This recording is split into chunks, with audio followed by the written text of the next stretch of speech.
How's Christmas shaping up?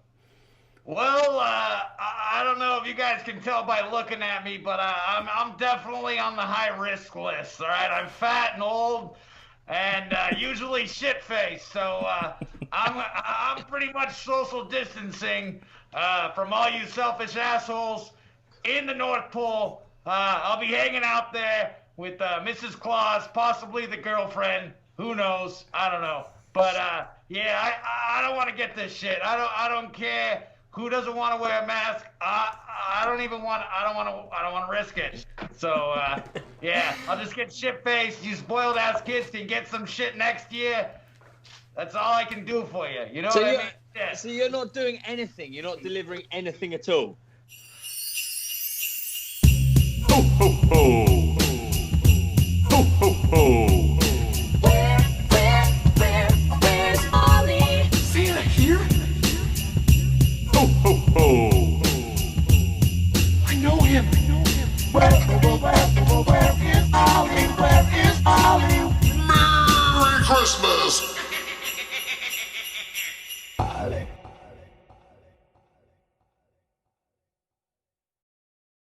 Right. Are we on? What episode are we? All right. This is how we start everyone. Always like second guessing myself. Yeah, it'd be episode 5 then. Actually, episode 5. Do you know how I'm going to start it? Yeah, go on, drum roll. Oh, I'm okay. The first one from a hospital bed. I'm okay.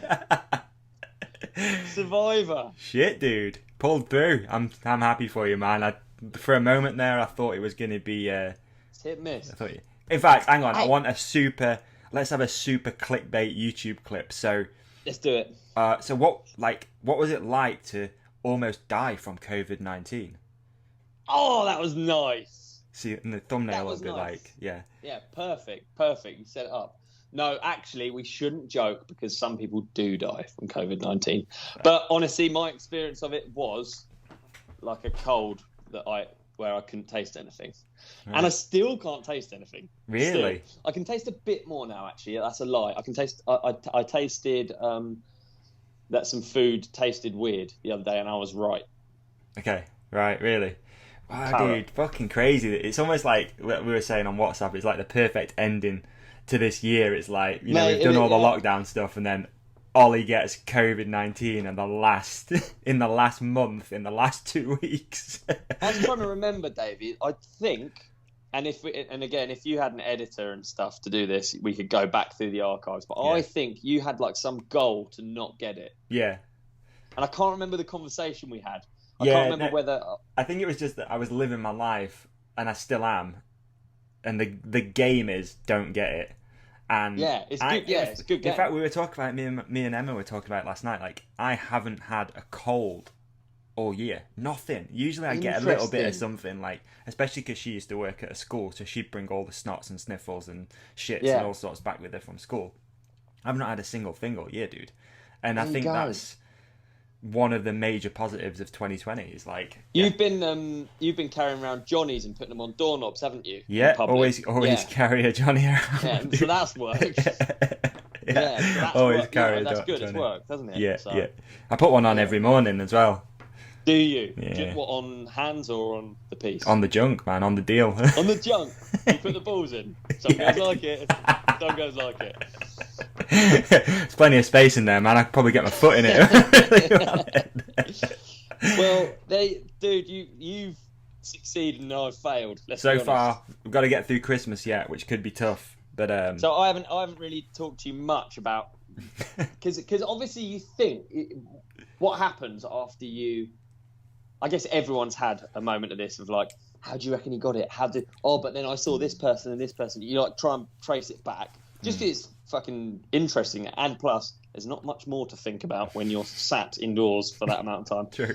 But I think I got it because I had to have a negative test on my way back from Indonesia Yeah. to fly. So I got that the day before I flew, and then went back to my hotel. Flew. I didn't think I came in contact with anyone until I was actually in transit, kind of. Right. So I So flew you get from it. Where did you get it then? In Indonesia, just somewhere in. In transit. That's No, what- no. that's Where what did you get the test? in Bali. In so Bali. I went from Bali to Jakarta to Doha, Doha to London. And somewhere in though, that is a lot of travel, and it's a lot of different people coming from different directions. Yeah. But what I was thinking was that all those people also tested negative. Like That's true, yeah. Yeah, because everyone's got to have that test to fly, so... Yeah. So who's It's the mad. perpetrator? It makes you think, doesn't it? Right, I've got an interesting story, actually. Well, anyway, also, I had a mask on and a visor for the duration of the trip. Did you? Very strange, yeah. Do you have to, or was that just your choice? No, you have to. Well, actually, you never know, do you? They'd make you, but Yeah. I never know if legally you could be like, hey, no, I won't go. And then they'll be like, just get on the flight. It seems pointless, though, because then as soon as you eat, you take it off. Yeah, oh, it's... Yeah. And then you take it, and then obviously I keep a small bit of biscuit so that I can just keep it off because I don't want to...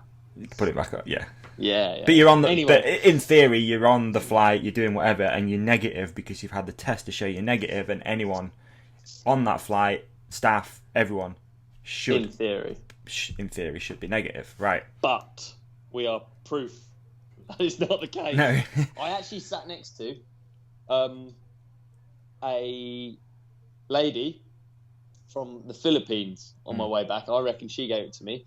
And as a distinguishing feature, she's a transsexual. Really? Why are you laughing? I'm not laughing. Yeah, well, don't laugh. Why are you laughing? It's a plot twist. There was a major plot twist. Like, it could only happen to you that you end up... You seem to laugh then, though. Dude, I don't find it funny at all. It's each their own. What, do you find it serious? Is it serious? It's hard to watch like RuPaul's Drag Race and stuff like that and find it serious, to be honest. Yeah, it is. But it is. I mean, it's a serious matter. No, I love doing stuff like that. I like bringing it up just with you on camera. It's try, mate. Let's make But it yeah, awkward. I sat next to this girl from the Philippines. Could have been her. And then on the other flight, I sat next to... How did you know no she was one transsexual? Did that come up? Was it the Adam's Didn't apple? come up. Oh, it didn't come up. I didn't think of bringing it up. We had a good conversation, but I didn't think of bringing it up. Like, Okay. you know, how would you? Yeah. So, you tranny? But it was obvious. It was like, yeah, it was obvious. Ah, she's a good one. Honestly, she's like hot looking at first. You're like, oh yes, okay, yeah, and then realise, and she was still hot, Yeah. just in a different way. We might have to cut this bit out. Maybe. or let's just move on. No, I like that. I like the stuff like that because, all right, now I've. Yeah. Anyway, so, so then I had to.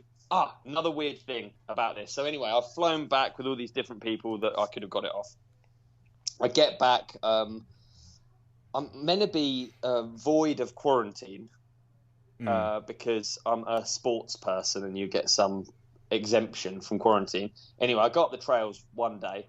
Next day, I feel a bit ropey, but equally, it's not I don't feel like any of them are symptoms. Like I just had achy joints, achy eyes. I felt jet lagged. Yeah. You know. So, yeah. And you've been away for a month, like in a different time zone, exactly, so you're gonna, So you're gonna feel bad after all that flying. So yeah, I was. I did one day up at the trails when, in theory, I could have infected people, which is bad.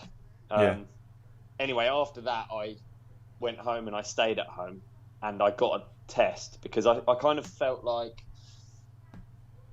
it'd just be good to know, kind of. And they're like 140 quid. I just thought it would be good to know, and then I don't feel any form of weirdness about going out. Even though I don't have symptoms, I feel slightly ill, so I don't want to go out. So and then when I got the test back, my girlfriend, obviously, she had to isolate as well. She had to like stay indoors as well. Right, yeah. So she got a test and was completely negative. And she's had no symptoms and she's been completely negative. And she's in like this small flat with me. What? How weird is that? That is weird. That First is really night I had to strange. sleep in the kitchen. I felt like a proper Did you? disease. Yeah. Oh, no. I Wow. felt really diseased. I was in the kitchen, yeah. Gee, so Okay, so has she still not had any symptoms or nothing? She's just gone straight. Nothing. Wow. Dude, I don't even know what to say about that. That's insane. I mean, in theory, she should have it, of course. But, I mean, it just adds even more strangeness to this whole situation, really. The fact that you... But how ill have you been, though? So, like, after I started staying indoors, I did get quite ill. I had, like, 3 days where I was proper just... Like, tired, I'm really up for doing stuff, even when I'm ill, normally. I'm up for just cracking on and just ploughing on. And I felt really quite ill, quite feverish, I guess. In hindsight, I didn't really know what a fever was, but I guess I was feverish. And again, like all achy joints, and my eyes ached. That's so weird, isn't it? My eyes ached. Yeah. I didn't have a cough though. Really? At all. Right. No cough, no like throat thing. Yeah, no chest or anything like that. Like, cause that's nothing like that. Right. No, just like fucking weak, lame, achy, useless. Yeah. And then the taste disappeared, and I was like, because it's a pretty unique thing, honestly, dude. Like if you're ill, you lose your taste a bit through your sinuses being clogged or whatever, I guess. Yeah. But this is like fucking zero. I could eat an onion. I could eat chilies. I could like down whiskey. Really? Like, honestly, you tried it all. like, That's crazy. Wow. Yeah, it was really weird. Really weird. Jeez. Dude, I don't even... Yeah, again, it just adds to all of the strangeness with this whole thing and how people get it one way and... I don't know, some people experience it totally different. There's no like... Yeah, there's no continuity through this whole thing, right? It's just all over the place. Like, the fact that you can be asymptomatic or you can die. Like, what the fuck? Who... And also, like, how many illnesses you've had before and you've not even thought about what they're even called. You're just like, I'm fucking ill. It doesn't matter. Totally. Dude, totally. So now you're okay, though, right? Just back to normal. Fully back to normal, other than the taste thing. Oh, I've weirdly, like, got, like, almost a cough afterwards. But it's not like a cough, like and it's like you're trying to clear your throat. Right. But I don't have, I feel completely normal now, yeah. God, wow. So that's insane as well. Obviously, it impacts Georgie too because she has to stay in the house and not go to work, stuff like that. Indeed, but yeah, she got the test and she's getting an antibody test because we kind of thought like, how the fuck has she not got it? Yeah, so so you'd think then that she'd have had it before. Yeah, but not. I mean, maybe not. I guess you could be really uncontagious. You could have like a very small. Maybe I had like a really lame dose of it, you know. Yeah. Who knows? Who knows, man? It's weird, like really strange. And I've come into contact with more people recently that have had it. I feel like throughout that whole thing of doing the lockdown companion, I never really spoke about anyone that I knew having it or anything. But there's just been a few people now where I'm like, where they've said, "Oh yeah, I've got COVID," and a few. One friend, Eden's been quite ill from it, so that's kind of weird. But yeah, everyone else. Really, what existing symptoms after? Yeah, and another guy who's from up here. Some guys might know who listen to this, called Che. He's like a local mountain bike guy. Writes for Kotick. He's been like super ill, and he's probably sorry to hear it, man. 40 odd, like 40 years old. Sorry, Che, if you're a little bit older or younger, but it's around that. Yeah. And fit, healthy, enduro guy, rides all the time. Really active, and it. Fucking knocked him for dead. He said like at one point he was on his own in his house. He lived on his own. He was literally about to call an ambulance. He felt that ill. And then some people are just like, oh yeah, a bit of a cough, cold. Like, I'm all good. It's so strange. Yeah, it is strange, isn't it? Yeah. Like my experience wasn't that it was nothing by any means. Like I felt really ill. Yeah. But equally, who cares? I felt really ill. Oh no. Yeah. It wasn't at any point did I think, whoa, this is bad. Yeah. Whereas I know people who are like the same age or even younger that have gone into hospital. Yeah, totally. It's fucking weird, isn't it? Yeah, and I think we're okay to talk about it because ultimately the entirety of our podcast union, shall we say, has been because of this fucking stupid disease. And I got it. This is a big moment, isn't it? Yeah, it is. It's the final nail in the 2020 coffin. It fucking is, dude. Yeah. It is. Wow. Despite your T-shirt, it has not been a good year. Nice. I like it. Yeah? I like it. That'd be a good merch tee if we did the Goodyear logo, but it said 2020 bad year. Yeah. That'd be dope. Oh, That'd be dear me, cool. dear me. Wow. So, I guess I wanted to do like a bit of a review of the year, I guess, and just see like where your head was at. Like 2020, what's it been like in general? What's your sort of like overall impression of 2020? Are you writing it off? Has there been loads of positives for you? Tell you what I did I do every year, but it's as like an exercise, to be honest, as a rider that doesn't do like a calendar of events. It's really helpful to summarize all of your like, actually this is a good message to young guns out there. You don't just do stuff and then leave it. You have to summarize every page you got in a magazine, every article, all of the views, all of that, and you make like a book at the end of the year. And I've got all of my books. Yeah, indeed. Amazing. Because if people help you out, you can't just rely on the fact that they're watching everything you do and they know that you're worth it. You have to show your worth, because ultimately being sponsored isn't about what you get; it's about what you give to a company. Isn't it, really? Yeah. So I summarise that each year, and I thought, you know what, this year I was like, fuck man, it's going to be a tough year. I'm going to be stretching shit out. I'm going to be counting Instagram likes and just like lame stuff. It used to be like covers, this, that, views. At least you can say cover though. yeah, indeed, yeah. Well, no, honestly, as an exercise, it really worked for me, because I looked through my year and it's not been a bad year for me. Brilliant. Obviously, it's been a shit year in loads of ways for loads of people, including myself in many ways. But like, actually, I've looking back over the year, it was really good, really good. Good. I've got a stat for you if you want to put it on. I see it. So, how many hours of content do you think we'd made on the podcast? Shit. This is interesting because I was like blown away by this. How many hours of Lockdown Companion and Where's Ollie? So like the two, I guess you'd call it series combined. Fuck, dude, it's fucking weird, isn't it? I wouldn't even know how to guess. But what I would say is, I feel like I know you very well. Yet ultimately, you know, we've hung out like in real life. Yeah. 3. Less times than how well I feel like I know 3 you. or 4 times, I think, ever. Yeah, and that probably blow people's minds. Like, but you never sit down and talk to someone like this. No. Is the reality in this sort of like way. No, you don't. It is weird though, isn't it, dude? Mate, it is weird. So weird. So I'll give you the stat, and then if you could, it'd be good just to hear you like some of the highlights then from your year that stand out that you tell sponsors. I've got them in front of me, ready to go. All right. So the amount of content we created, whether it was good or not, people can leave your own summary of that. 36 hours, 48 minutes. Dude, that's a lot. That is a lot of talking to people's ears, man. So 36 hours. Yeah, I thought I'd go through and add it up. And you know what makes this even more impressive?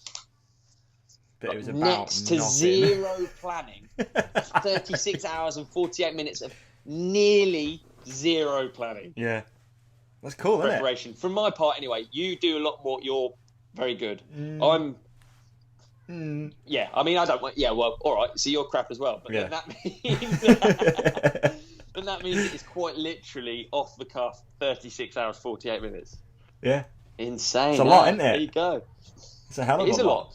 Interestingly, I got my... I'll see if I can find it. I got my YouTube stats. Oh, Because this is wow. my first year doing any form of YouTube content. Obviously, actually, since pretty much the lockdown. So it's been a... Yeah, so you started YouTube pretty much in lockdown, didn't you?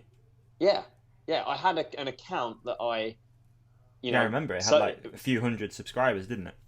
Yeah, it was really just so that I could look up other... it was so I could log into my account and have a... Yeah. So I could watch YouTube. Watch planes or whatever you do. Fuck, I can't find... it's in my Gmail. I'm not going to find it now, sorry. But it was really interesting, the stats, how many hours and how many... I bet it's in the millions of impressions. Yeah, and the amount of hours, actual time that people have had your channel on is absolutely mind-blowing. It's crazy, man. It's really cool. It's absolutely mind-blowing. Yeah. And it kind of, I mean, I feel kind of guilty.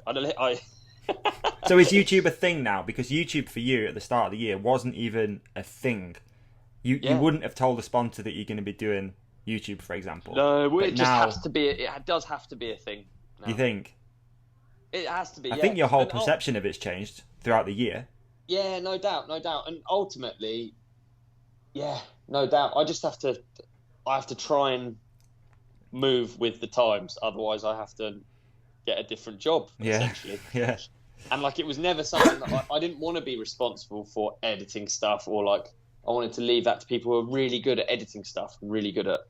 But instead, you're going to get shit off a dad cam edited by myself. And but I think it is a different thing, and I think it is good. I do now. It's definitely changed my perception. You're quite right. Yeah. It's been really interesting to see how not only your perceptions changed, but it's become a legit thing as well. Like, I think I saw one of the comments on one of your recent videos was like, someone commented something like 20,000 subscribers. So is this now a legitimate thing? Channel. Yeah, someone said that, and I was like, that's super interesting because now it is a legitimate channel. Yeah. Like, it is a thing for you, and people love the content you're putting out. Like, you see all the comments, like, people dig it, dude. So Early credit on, to you. I like talked about this is actually a really fun game. This is actually good. It's a year summary because I can get this up on screen. So at the in my first videos, I would sort of kind of joke, a bit tongue in cheek, about the ad revenue, and I'd kind of list what ad revenue I got. Yeah. So as a That's year slowed down summary- now as you're starting to buy houses and Lambos. Yeah. Well, as a summary, let's try and look at my. God, this really hinges on me actually being able to do it, but I should look at my like year thingy, shouldn't I? I should be able to do that, and yet still. It's tough, YouTube. Not only is it tough to make stuff how is work, it this complicated? it's hard to I'm trying find any see how stats or much money anything. I got. Oh man! But yeah, I think that'd be a good, quite interesting for people to see, right? Yeah, definitely, dude. Because again, there's a lot of effort gone into it as well. It's not, like we were saying before we started recording, all of the sort of momentum that your channel's got. It's not. How do you put it? It's not just come in the last year because you've started doing it. It's the 15 years of you being a pro people have got an association with you that want to come along on that journey with you.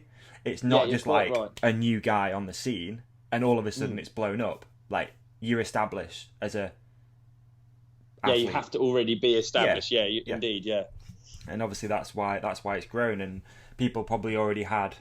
It'd be interesting actually what people thought, because I know you've done loads of other YouTube stuff, you know, with Bren's vlogs or GMBN or whatever, but your audience probably have got to know you way better in the last year, because not only of your YouTube channel but this as well, dude. Like 36 hours of you talking, like people know you way better than what they did insane. In the year I actually before. really noticed it, like going places more so since the podcast, because growing up it was way more like there was like mystery surrounding pro riders. You know, with magazines, it was like you just see pictures of their best moments, them like high up in the air. Yeah. And you could tell when people met you, if you had like a cover, let's say in a month, you had a cover. Yeah. When people met you, they'd be a bit like, fucking hell, it's him, you know? Yeah. Whereas now, because of like podcast and YouTube and GMBN, and they feel like they've really... Dude, social media to an extent too. Like, yeah, exactly. You used to go and, you know, let's say, even seeing someone like Petey out in the wild before social media, you'd be like, what the fuck? Like, that's Steve Pete. Oh my God. Whereas now,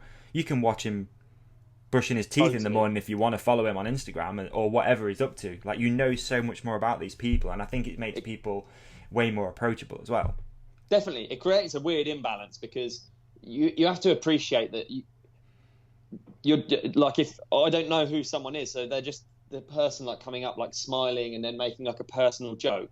You're not ready for it at all. I'm still not ready for someone to come up and be like, make a joke about fingering chickens or Like, no, dude, totally. Like, it's super weird, and I'm never going to be used to that. It's never something that's going to be normal. But I think it's cool. Ultimately, it's cool. People know that you are approachable, and you can, like, I've had so many lovely conversations with people that are like fans of the podcast, or that feel like they know you. It's really good, man. Yeah, I'm hyped. Like, honestly, I know we say it all the time, but like, obviously, thank you as well for getting involved. It was a stupid idea when we went into lockdown. Like, let's do this thing, and you were in, and it's flourished into It's been into wicked. what this is like, which is really cool. And it's nice that. Thanks for having me, dude. Thanks for having me, mate. My pleasure. A bit of an exclusive, I guess. We're going to be doing it again next year, unfortunately, for you guys listening. So, and we're going to up the production quality. Yep, we've got another 12 months booked. Look at this, the podcast camera. Nice. Well, it's not oh really. my Imagine god. you wouldn't be able to see anything. I'd be 4 different squares of colour. But it's cool, man. We've got Focus officially on board, which they have been for a while, but people might not necessarily have known that. But yeah, we got Focus on board officially as a sponsor, and we're going to do some cool shit. We're going to make some podcasts, probably go on some trips, hopefully. Brilliant. And yeah, we're going to level this thing up a little bit. So yeah, I'm try and be a hyped. bit more pro. Yeah, not too pro though. Not too pro. Too pro. It's got to be loose to some extent, but the quality is going to up, hopefully. Too right. Video hey, so quality and I've stuff. actually managed to work out this AdSense thing, which is the revenue from YouTube adverts. Yeah. So what would be your guess for my years? Oh, wow. Obviously, I haven't got crazy views. No, but it does okay. I've probably It does never had a alright. viral video, but it does okay, right? It does good. All right, I'm gonna say roughly. I bet from YouTube this year you'll have pulled in between £6,000 to £8,000. Okay. Now I think people listening or people watching will probably be thinking the same, and hopefully this will make you have much more respect for all of the free content, Shit. and it will chill out some of the messages about maybe something's shit or something's, why'd you do that, or you shouldn't do this. So I have made £600. Really? Yeah, dude. So For real? So when people are hounding me for this jet ski, do you know what jet ski you get for £600? Dude, You get are one you that's serious? burnt out. I thought Yeah, that's my so. own So, instead. so the merch was better for you than YouTube. Oh, way better, yeah. No way way! That's insane. That's crazy. better. Yeah, Dude, get there that you go. dad cam t-shirt fired up fast. Yeah, and it's not no views. When I look back through it, it's quite a lot of views. Yeah, it actually. is. Hell yeah. So each Yeah, video averages what? Let's say 50,000, 20,000. Yeah. 20,000, 12, 13. Some of the mic rides people lose faith in, and I hear you loud and clear, guys. I've got a couple of clangers, 8,000. Nah, I like them. I'm into them. I'm a mic No, rides dude, fan. we've not got millions of views, but we got loads of views actually. Yeah, and it's only going to get better the more you do it, which is cool. Yeah, So- exactly. Yeah. Wow, I'm surprised So at there you that. go. So I'm 600 really quid, yeah. surprised, and I'm almost disappointed in myself as someone who's in the industry as far as media goes. I thought it was worth way more than that. I know, eh? So when you see when you're annoyed with me for not uploading more, or when you're thinking like one of these YouTubers, you're like, fuck, dude, why is he, this and that. Mm. There's not much in it really. Really, essentially, you're doing it to stay a professional rider. That's what I think of it as. Yeah. And actually, I really enjoy it on trips. I do. For sure. I do enjoy documenting trips and having something to remember it by. Yeah. But yeah. Yeah. Wow. So the future of YouTube then is hopefully we try and get someone else on board to help with the filming, do more. Yeah, I think that'd be good. I think a good mix of like having a cool filmer, like Bren's filmer Benny is so rad, and like he adds to the whole going out and shooting video, because it's not like you always. Sometimes you just want to ride your bike. You don't want to just go out and film, and sometimes the appetite that the internet creates for content doesn't match up with how much you want to put out. You know what I mean? Yeah, totally. Dude, So fair play as well. Like, people like Deeks who are churning these things out left, right and centre. And Yeah, Sam, it's a lot like of Pilgrim, puts some content out, man. That is Pilgrim making hectic 600 work. quid a year, but yeah, Yeah. he puts out a lot of work, and it's hard work as well. Yeah. He does really good. Yeah. So, I mean, if anyone is listening that's based in the Surrey Hills area, then... It's true. Let's do it. Okay, so do you know what made me think? We already slightly touched on this in a conversation the other day, but...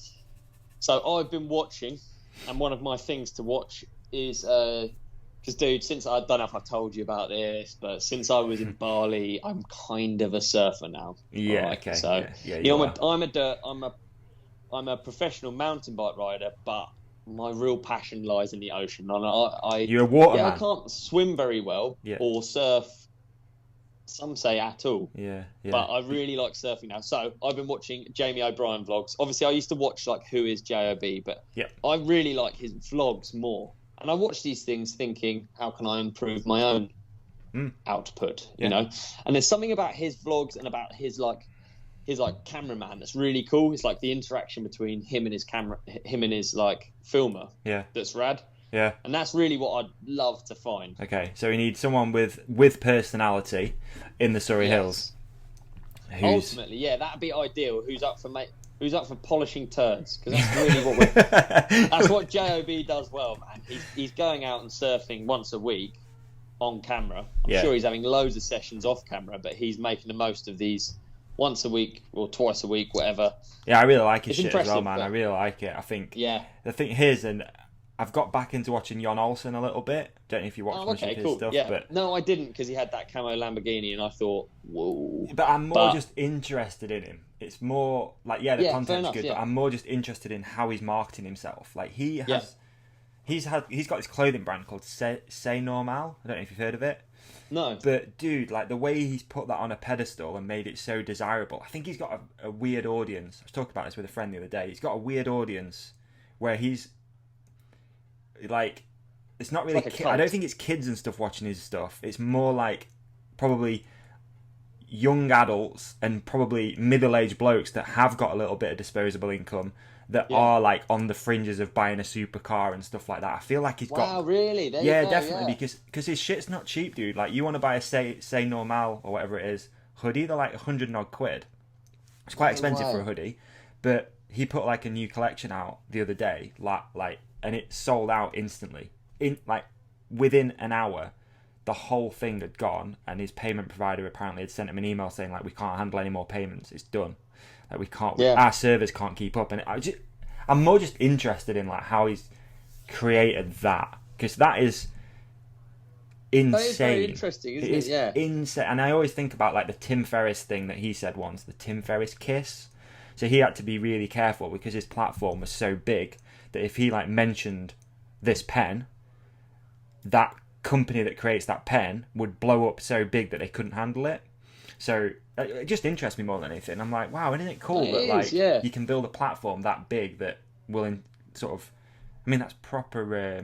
What's it called? It's proper influencing, isn't it? Like that is an actual influencer. Like you can influence that volume of people to go and buy something.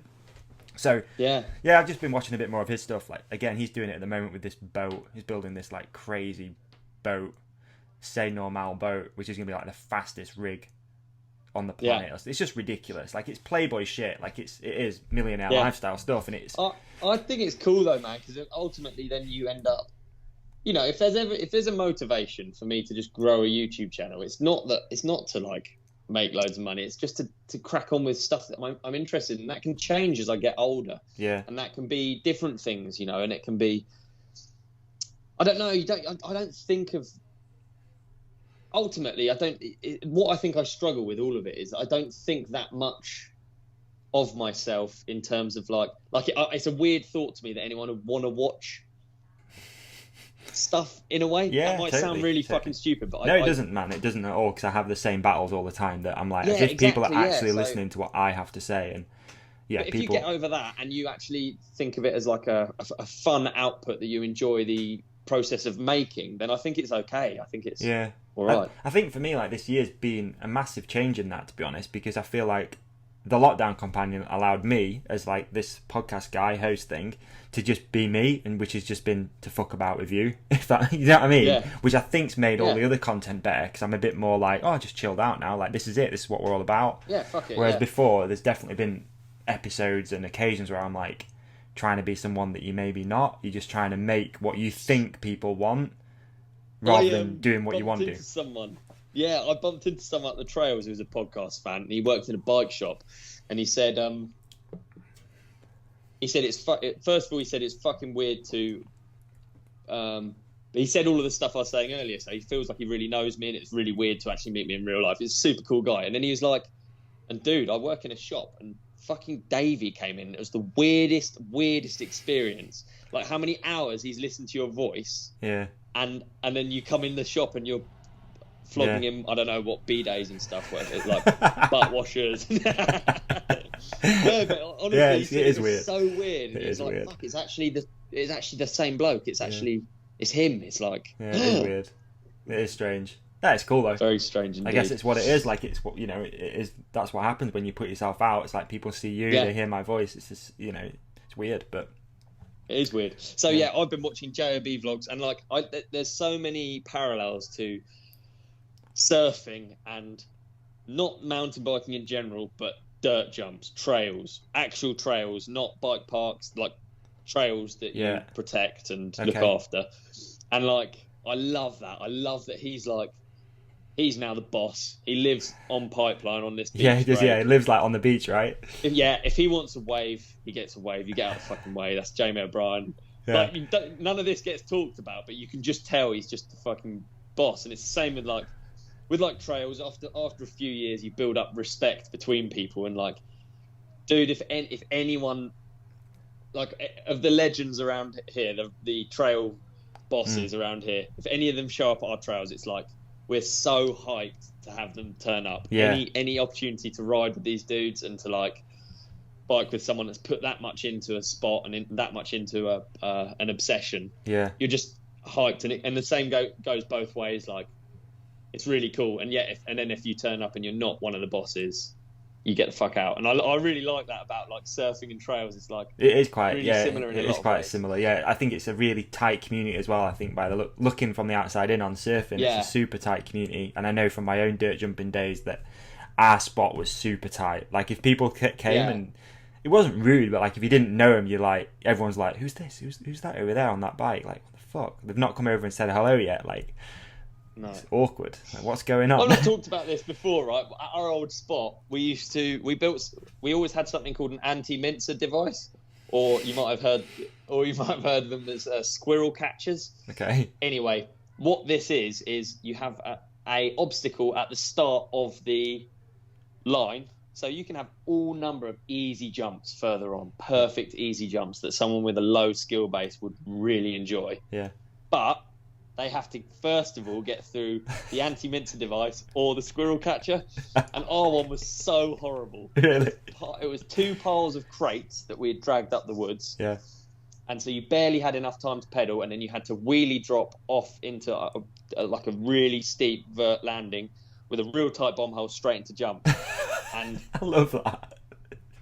so how bad, like, already we're chucking stones at people, and then if you get past the barrage of stones and fuck off, you can't ride it, then you've got to do the anti-mincer device. And honestly, it's like, even like mates from different trails like did their collarbones. Really? It is insane to look back on it now. Yeah, That's classic. so funny, man. Like, biking actually now on trails and bike parks and all this is so inclusive, and that is really cool in a lot of ways. But equally, I'm glad I grew up when I grew up. Yeah.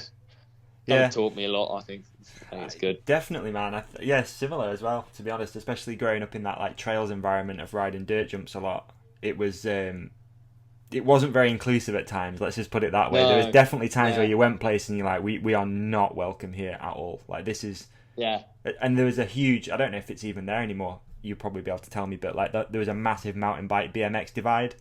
It was huge. It was a massive divide, and it was like, you don't show up. I remember riding a place.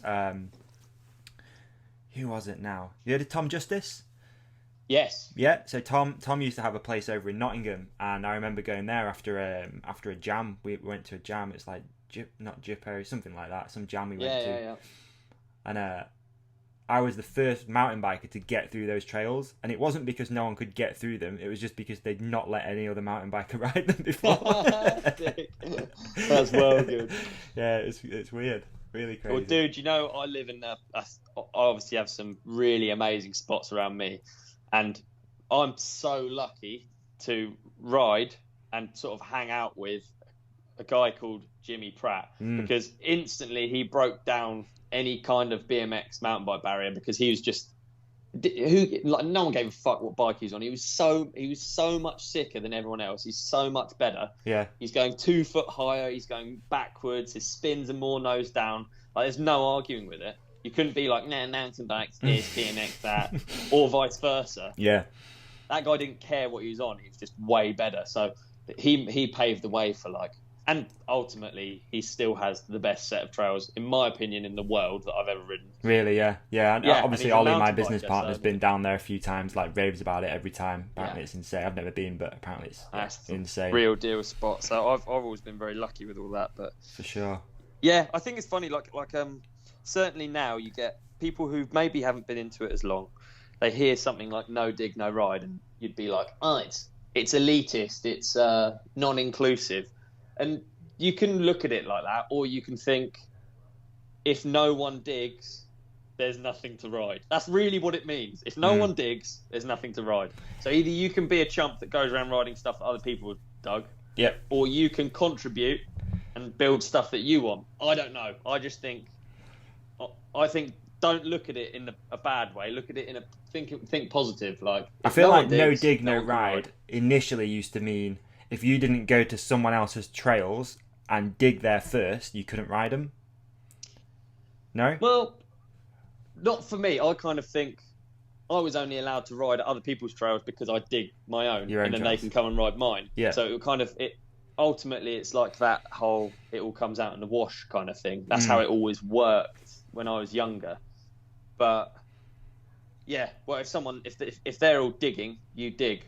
Ultimately, if you go to a set of trails, if everyone's digging, they're fixing a line. It's a non-ride day or afternoon. Yeah, you suck it up and you get on the shovel. But really, I think if you kind of zoom out, really, it just means if no one dug, you would have nothing to ride. Yeah. And bike parks don't come from people typing out letters on typewriters to councils. It doesn't work like that. They come from someone going out in the rain and digging something. Yeah. It's illegal, and then it becomes legal. That's how Bike Park Wales. That's how it came about. Yeah. Whistler Bike Park. How do you think that came about? Was it like a government initiative to create cycling opportunities in the mountains? No. No. It was a People were bloke just with a doing it. shovel. Yeah. Yeah, exactly. Yeah. So I think that's certainly something I. What was the first ever bike park? Do you know? I don't know, actually. I think Bike Park Wales was certainly the first one that I think was a commercial success in my head in the UK. Yeah. In the world, I have no idea. No, I think no, other no. countries are ahead of us. I wonder if it was like Whistler or something like that. Interesting. If anyone knows, comment, let us know. Could Google Yeah, that it. is Probably not going to, though. interesting topic. Yeah. Shall I try now? Because it's historically been my job as a co-host. Yeah. Yeah, okay. All right, you can do. That would be interesting to know, like, what was the first ever bike park? Because I guess, like you said before that, it was, no dig, no ride. There was nothing to ride if you didn't go out there and make it, so. Yeah, you built trails, yeah. Yeah. I can't find anything. I just typed in the world's first bike park. And do you know what I find amazing? So on Google, 1, 2, 3, 4, 5, Rogate Bike Park, Human Sam Bowles Bike Park is in 5th place on Google. And I don't know Really? if that's because it's tailored to me or whether... Yeah. I don't know if it's the same for everyone, but I think that's cool anyway. That's cool. That's really cool. Yeah. Sick. Yeah, it's good, man. That episode with Sam obviously did really well, which was nice. And brilliant, I think yeah. it didn't seem to...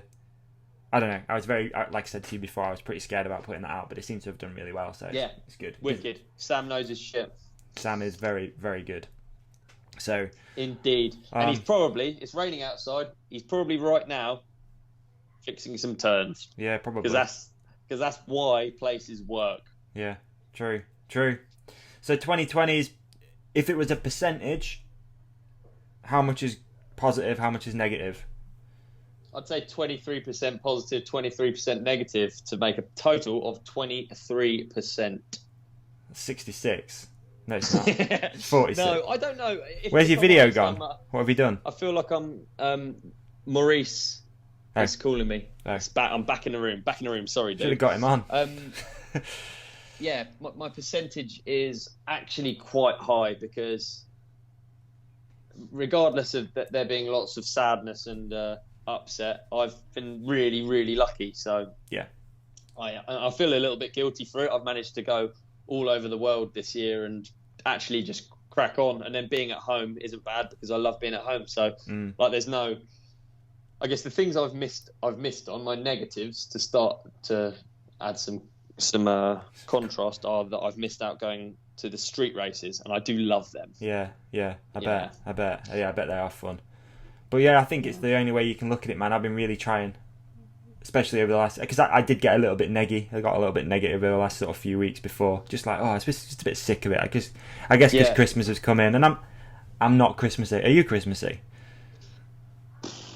I really love Christmas, but I hate fucking buying and the pressure, and because I don't really want anything, and I don't want more stuff. No. And I really mean it from the bottom of my heart. I don't want anything. I really don't want anything. Yeah. You know what? My girlfriend actually did the thing, you know, and you're like, don't get me anything. No, really, don't get me anything. But usually they get you something. Yeah. She actually didn't get me anything for my birthday. Nothing material. Nothing material, yeah. My man. Yeah. None of that either. Yeah, it's funny, isn't it, when you're... Yeah. But I actually did mean it, and I'm not pissed at all. I actually did mean it. I was like, I actually don't want anything. It's been one of those years where... said it to me this year. And then she followed, yeah, you're not getting anything with, have you got a coffee grinder or some old shit. You're like, Mum, if you're going to stick with it, you got to stick with it. Yeah, I don't know. I don't think I'm not overly Christmassy anyway. Like, for me, it is about seeing your family, but I'm very much a believer in you should see your family all the time anyway.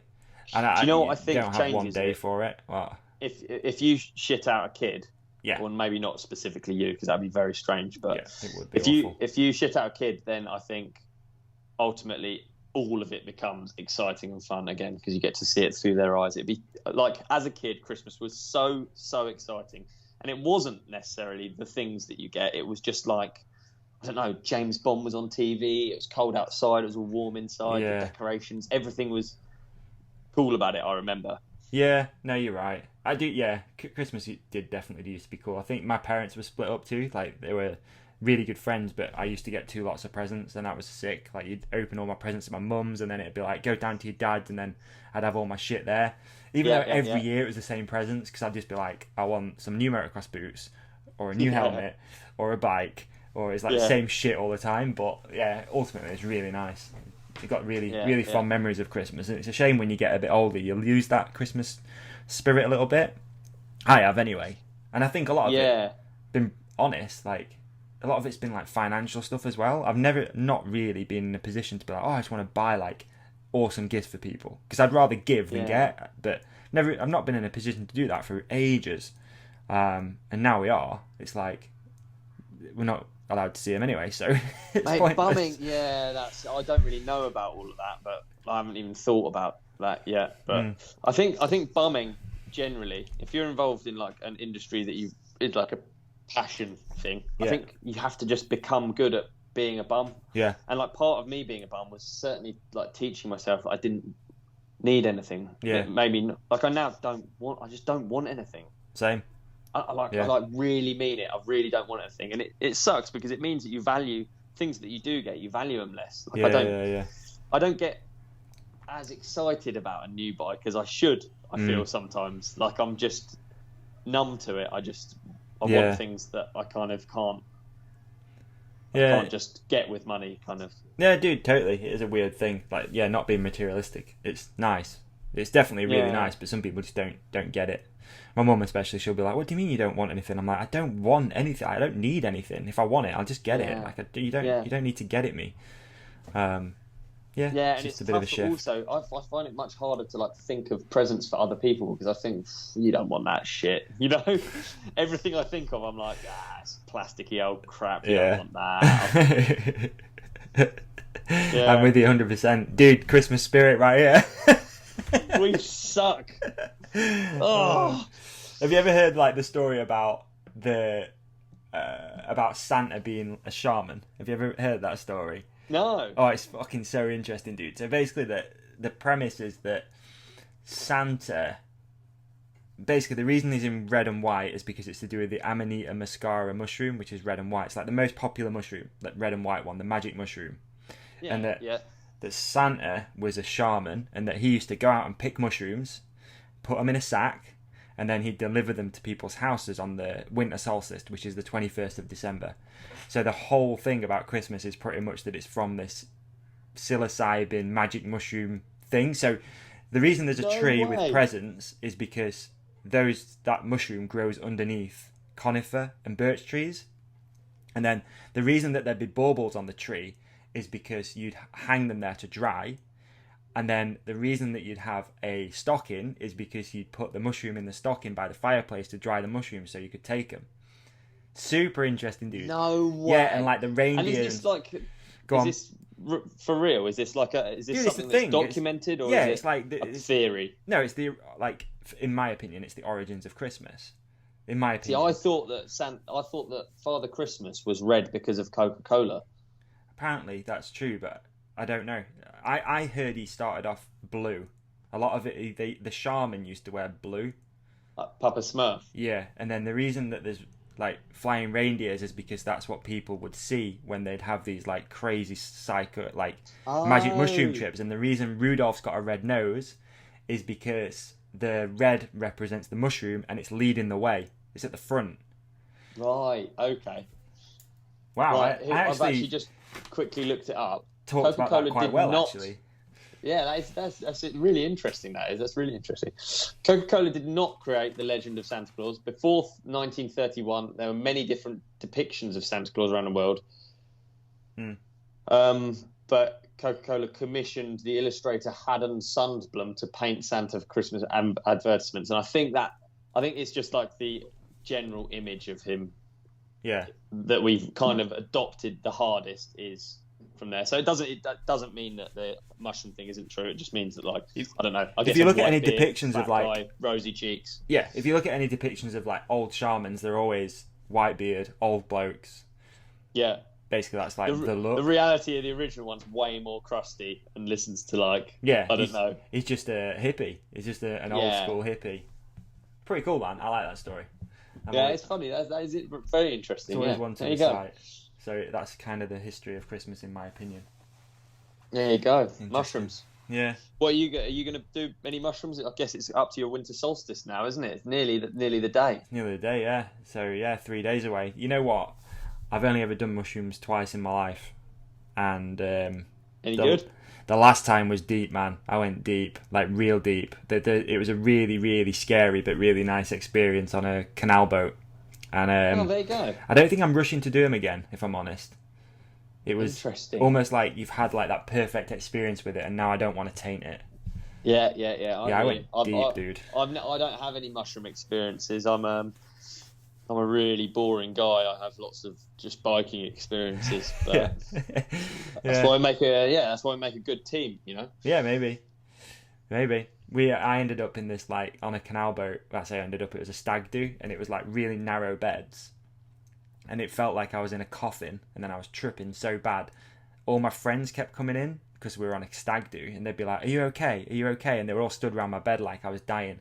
So I thought I was dying. It was so trippy.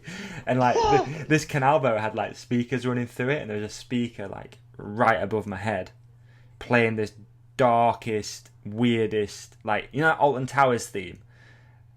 I can't remember how it goes. That was playing above me while I was tripping balls on mushrooms. It was the strangest experience. I feel like I've missed out on all of these things in life. Like I feel like I just never. I've always been too much about tomorrow, so it's never like, you know. I think hallucinogenics are really cool, and they clearly really help people, and like. I don't know, further people's experience of life or whatever.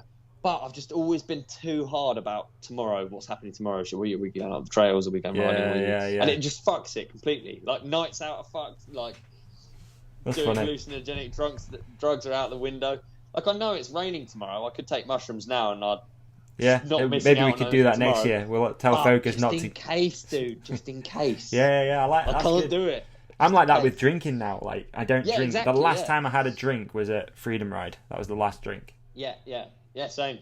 I don't do it. Actually, when I was in Indonesia, I did some lonely drinking. Did you? I was in the airport and I followed a guy through the like where they check your temperature, all of that, and he left his bag on the floor and it had Hennessy in.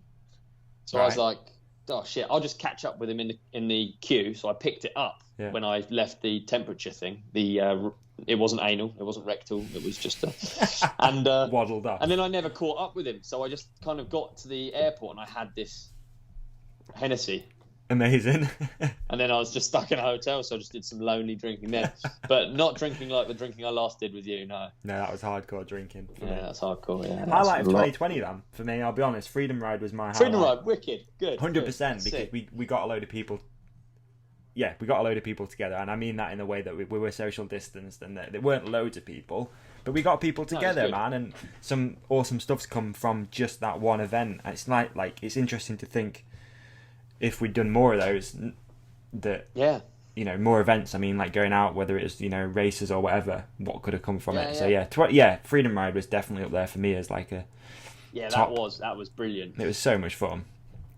That was brilliant. Yeah, definitely there for me as well. I had I did that e-bike ad with Cut Media. That was a highlight for me because that was like so nearly all went wrong and nothing happened of it, and then we got through it, and then it's been a real success. I'm going through my 2020 highlights now. Yeah, and it got 1.2 million views, which is a lot of people if you put them all in front. Fuck yeah, it is. That's insane, amazing. So that's cool, yeah. But it was mad going through it, like Tea and Biscuits section with Bernard that I shot. That was this year. Like that's so weird to me that it was. Really? That feels like a time ago. Yeah. What did you film it this year? It came out this year, so maybe not. Yeah. Yeah, it's a good section, that, to be fair. And obviously, link above, Dog's Life episode 4 just came out. What do you think? You watched it? Or are you saving it? No, so sick. Watched it already. Yeah, it's only a short one. Bit disappointing, but it's good. Killed it. Well, they're still going to do the behind the scenes, I guess. Okay. Yeah, so good. Always impressed to watch Sam ride as well, man. You forget. Yeah, he kills it. You forget, man. Well, I do. I forget. I just think, oh, Sam, YouTuber. And then you watch him ride and it's like, oh, shit. Like, yeah, he's a G for sure. Yeah, he's out there playing around on bikes the whole time. He's so good at biking. Yeah. Like, it's really funny, actually. I rode loam tracks with him, not yesterday. Well, the day before yesterday, I rode some loam tracks with him. And, he turns up and he's like, oh, I'm fucking shit at this. I'm going to be fucking crap at this. And he rides down, first run. You watch him work it out. You watch him, like, it's not his thing at all.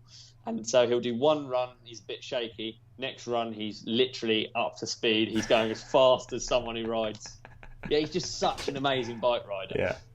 And because he fucks around on tandems and in shopping trolleys, I think sometimes people forget how legit he is. Definitely. He is so... He was the top of his game. Yeah. Still is, no doubt. Absolutely, still is. He's the man. Yeah, that's cool. I also went to Sahara. Whilst I got it on the screen, I can't not. Oh, was that this year? Tell you. Yeah, I think so. Yeah, at least it came out this year anyway. Sure? I think.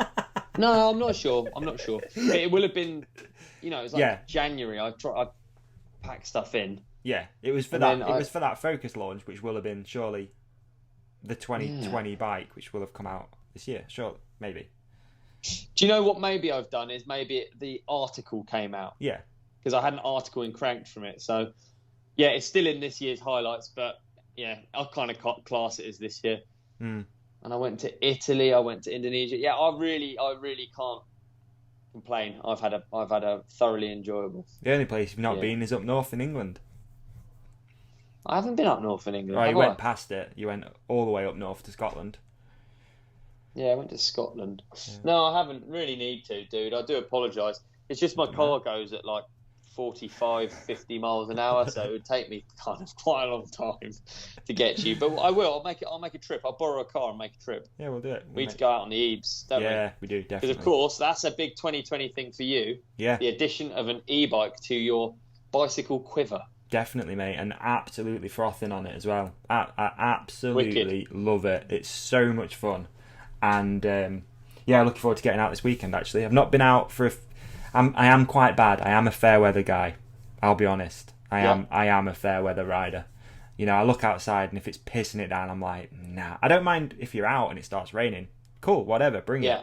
But to leave the house in the rain, tough. Yeah, that initial motivation. Yeah, that's tough, and especially because I'm riding from home because I don't have a van at the moment. the riding here isn't amazing. So you've got to be like, you've got to Yeah. really want to go out and do something, you know.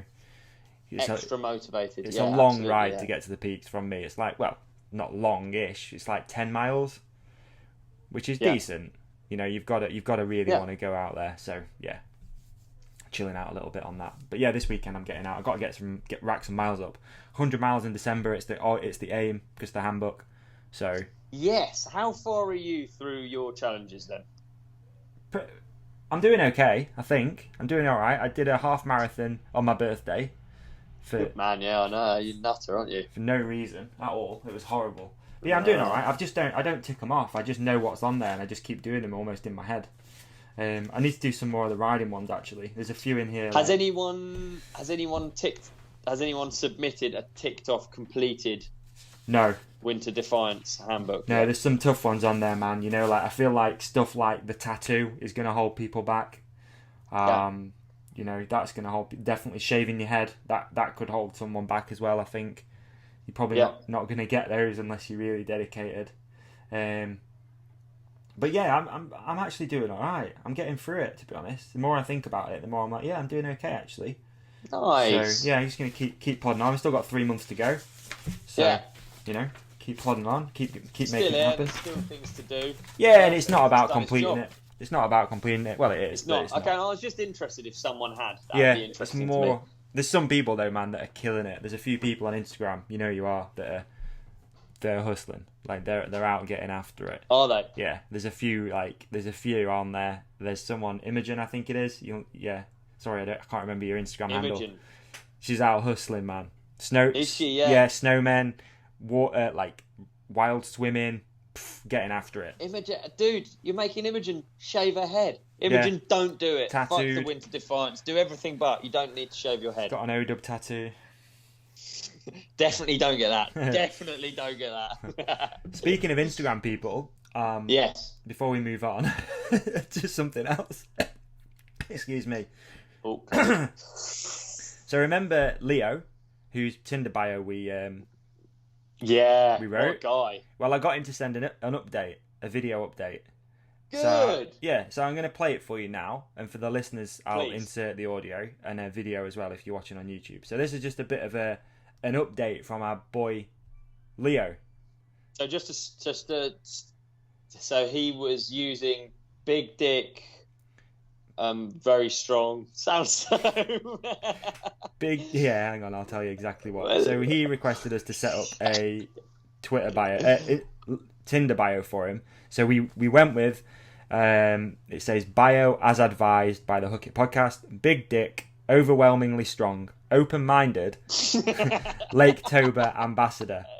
So Overwhelmingly strong is so gnarly to have after big dick. It's just an unfortunate, order. And Lake-tober ambassador, I love it. How's he done? I yeah, wanna hear it. so here's an update. All right, here we go. Hey Ollie, hey Dave, it's Hear it? Leo here, the big old boy, back with the Tinder update. So last month you guys recommended what I should write in my bio, and I changed it accordingly. It's been interesting, to say the least. So I had a bunch of messages along the lines of, "Oh hey there big boy," or "You're a big sexy, aren't you?" And I thought, well, it's nice to receive a compliment, but I've got no game, so those conversations just ended sharpish. Probably the most extreme thing was someone offered to peg me within about 5 minutes of speaking. I was not expecting that at all. What's peg me? You know, she I said don't she was know. into kink stuff. I said, "Well, what are we talking about here?" She says, "Well, I'll definitely peg you if that's what you're asking." I thought, "Oh, no thanks, not really my cup of tea." So that I'm kind looking of put an it end to Yeah, that what is one. it? And lastly, there was a girl that really wanted to know about Lake-tober, so that involved a lot of Google work. You know, she asked, "Was it in Borneo or Sumatra?" I thought, Google. "Oh, it's in northern Sumatra. It's actually the biggest lake in Indonesia. It's a really popular tourist destination." And she was loving it. She was fascinated with my knowledge of Lake-tober that I gained. Dude, killing it. Yeah, and so that went well until I had to tell her that I'd never actually been there, and she really wasn't impressed. So that was about the end of that as well. So thanks for answering the question, and cheers, Merry Christmas. So there you go. Oh, Leo, dude, she didn't care about whether you went there or not. She just wanted a way to talk to you. Yeah, I think it did the job. So yeah, nice. We'll keep updated. I hate to hear that Leo doesn't have game. He seems like a top bloke. He does indeed. So there we go. Bit of an update from Leo. So I thought that was pretty cool. That is fucking brilliant. So the Lake Toba ambassador part worked. The big dick, overwhelmingly strong. Not so much. Combination. Not so much. I reckon you get some bad ones. So what's pegging? Up for it. What is pegging? So God, I don't know. I've now. Oh, it's so weird. Like, I honestly don't know, because it's not. So peg someone is to gossip about someone in the free dictionary. Oh. But then. Oh, we need the Urban Dictionary one. I'm sick of people pegging me for a homosexual. That's like a pegging. I guess like saying someone is a homosexual. Pegging them is like labeling them. I think I found it. Okay. For a straight guy to get some form of anal stimulation, mate, you should try to peg. And it was real good. So yeah, either from his girl or a man, pegging someone is to get some form of anal stimulation. So there we go. That's there you go, Leo. Not up keep for it. Keep us updated, mate. Thank you. Yeah, keep us updated. Yeah, and you're a proud Lake Toba ambassador. I'm pleased to hear. Yeah. Before we do a couple of our regular, anyway, let's switch gears. Before we do a couple of our regular things that we do, what do you call them? Sections. Yep. There is a small chance that we're about to have a guest, so I'm just gonna do a little bit of a handover now, and then we'll just carry on as we are, and I'll insert said guest here. But yeah, hopefully, brilliant. Welcome, nice. Santa. Which is the weirdest thing ever. But yeah, so Santa's gonna join us now. All right, so we ready to record or what? Oh, yeah, shit. we're in, dude. All right. Oh, he's drunk. He's actually drunk, man. Oh. Hello, drunk Santa here. Classic. Where are you, bro? Where are you at?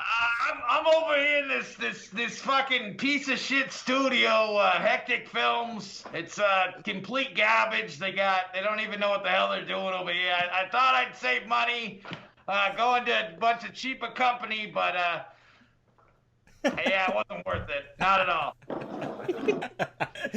So, do you remember coming to the UK last year and stuff, or like, you might remember Olly's house. I don't know, his family loved to play. I remember Olly's house, but I saw some things we weren't supposed to talk about on the whole live show or whatever. So I signed some papers and stuff. He said not to bring any of that up. So yeah.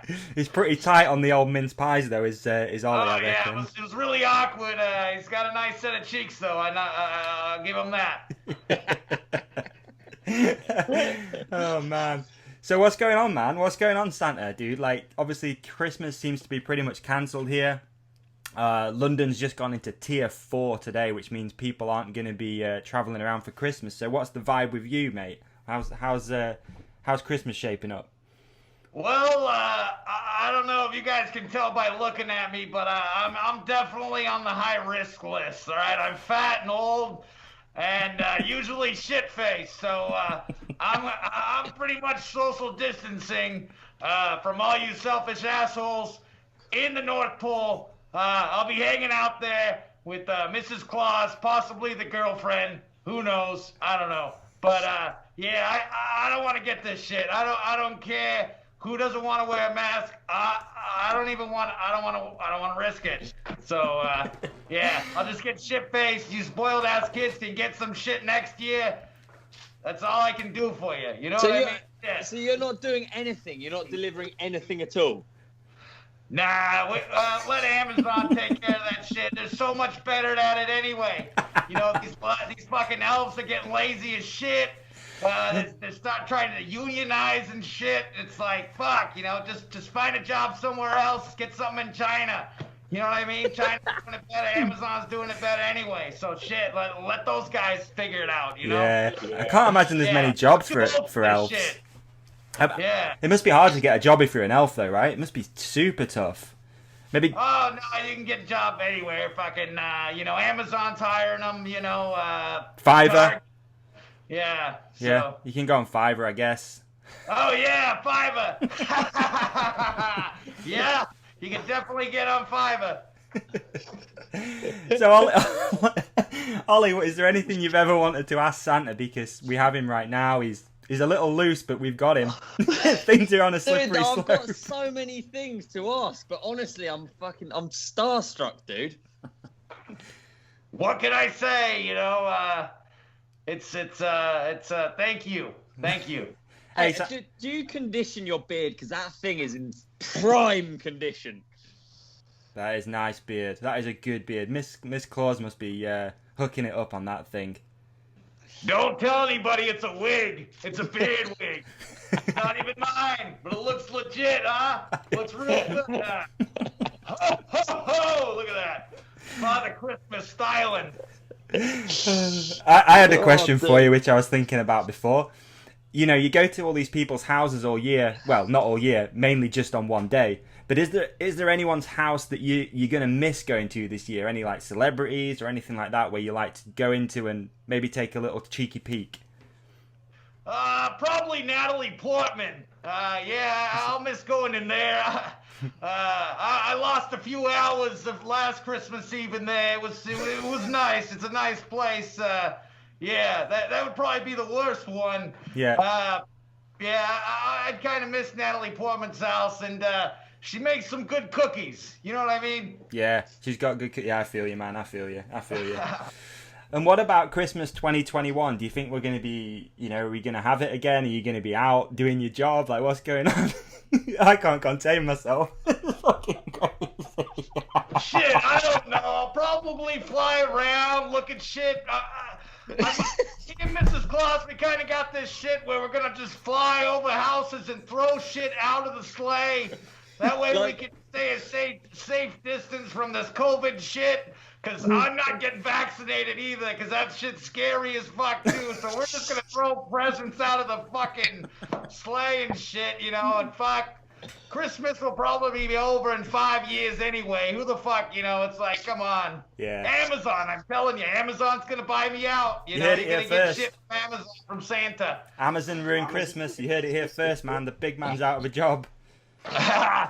Yeah, Walmart and Amazon, they fucked me out of a job. Then COVID, shit, now I'm on Fiverr. Fuck.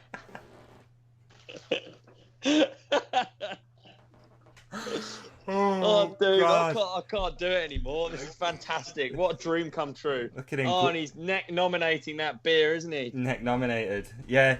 We played a game recently, Santa, called the Centurion, which is where you have a shot of beer every, what is it, Ollie? Every minute? Every minute, yeah. 100 For shots. 100 minutes. Yeah. Oh, shit, hell yeah, I like this game. Yeah, it's pretty good. It didn't end too great, but it's good.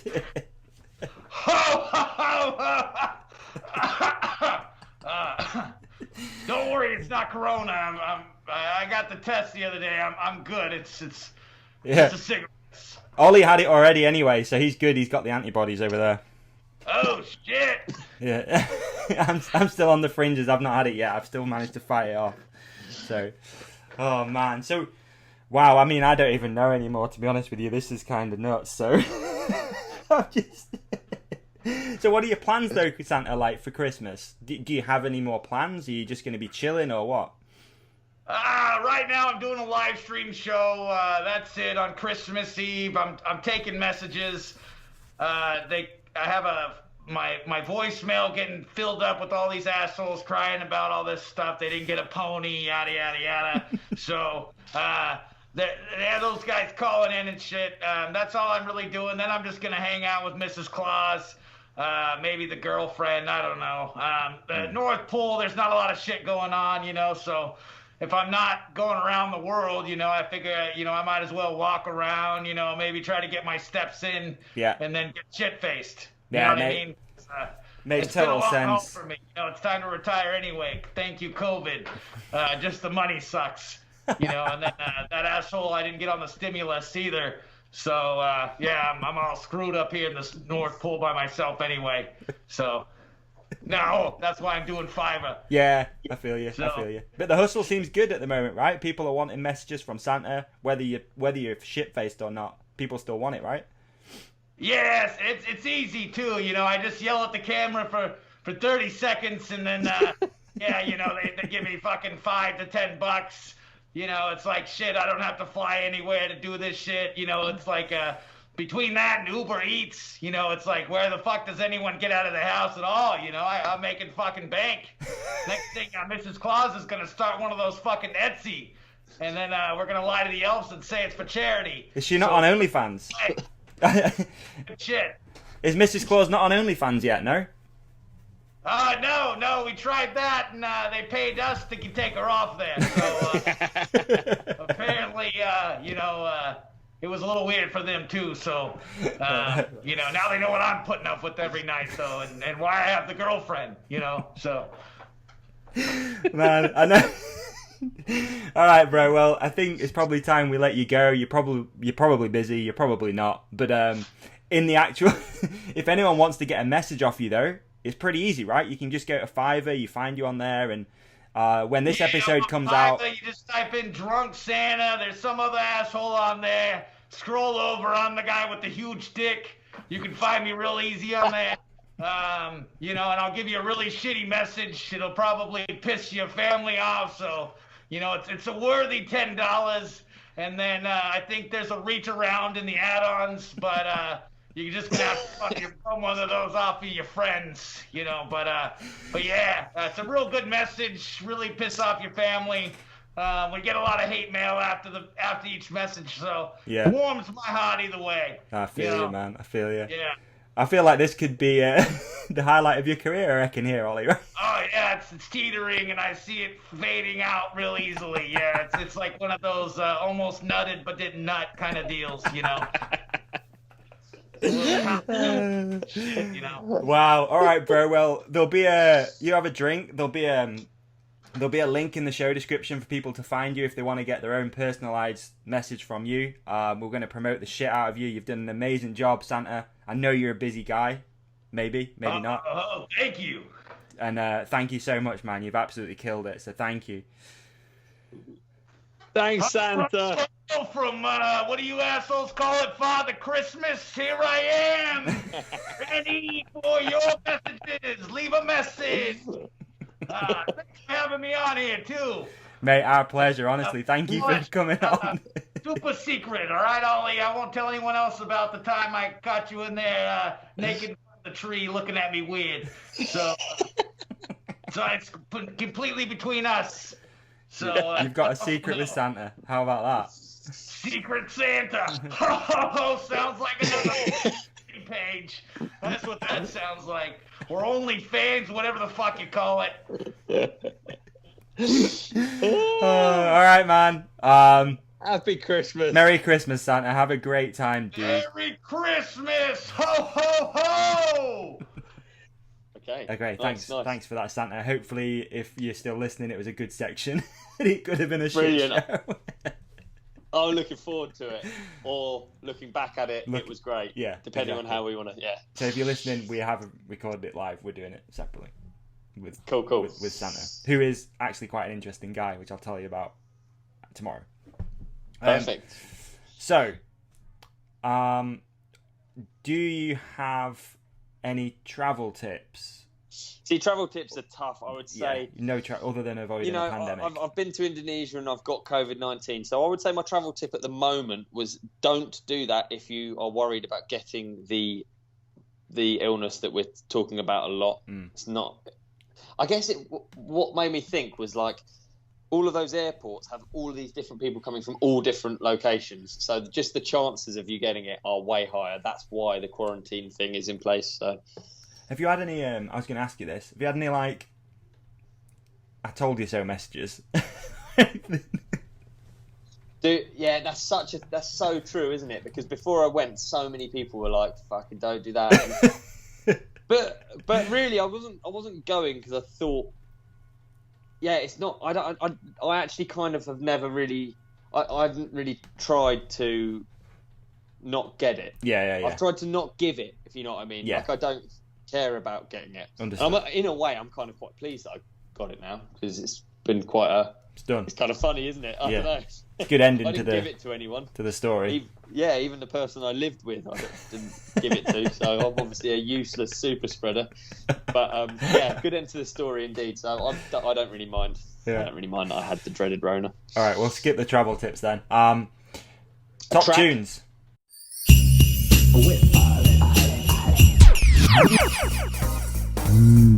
Olly's top tunes to travel to. Your top tunes, okay, it's called Ross Pig, and the track is called Number 2.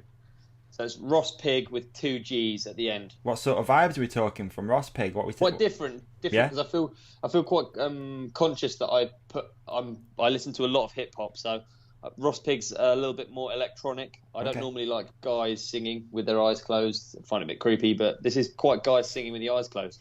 Electronic, but Okay, still. Ross Pig, like it. I'm going to throw in there that Mike Posner just put a new album out, and I'm a Mike Posner fan. So Is he the yeah, that guy. But ignore that type of music. He's way better than that shit. Okay. He's quite deep. He does deep albums. Nice. Yeah, dude, Nice. highly recommend a bit of Mike Posner if you want something different. He just put one out today, which has got it's got a mental health warning on it. So I'm like, this could be good.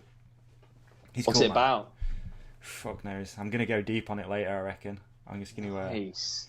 Interesting. check it out. So yeah, Think how insane that is that you put a mental health warning on it, and like mm, that songs like "I Got Hose" were like, yeah, no, right.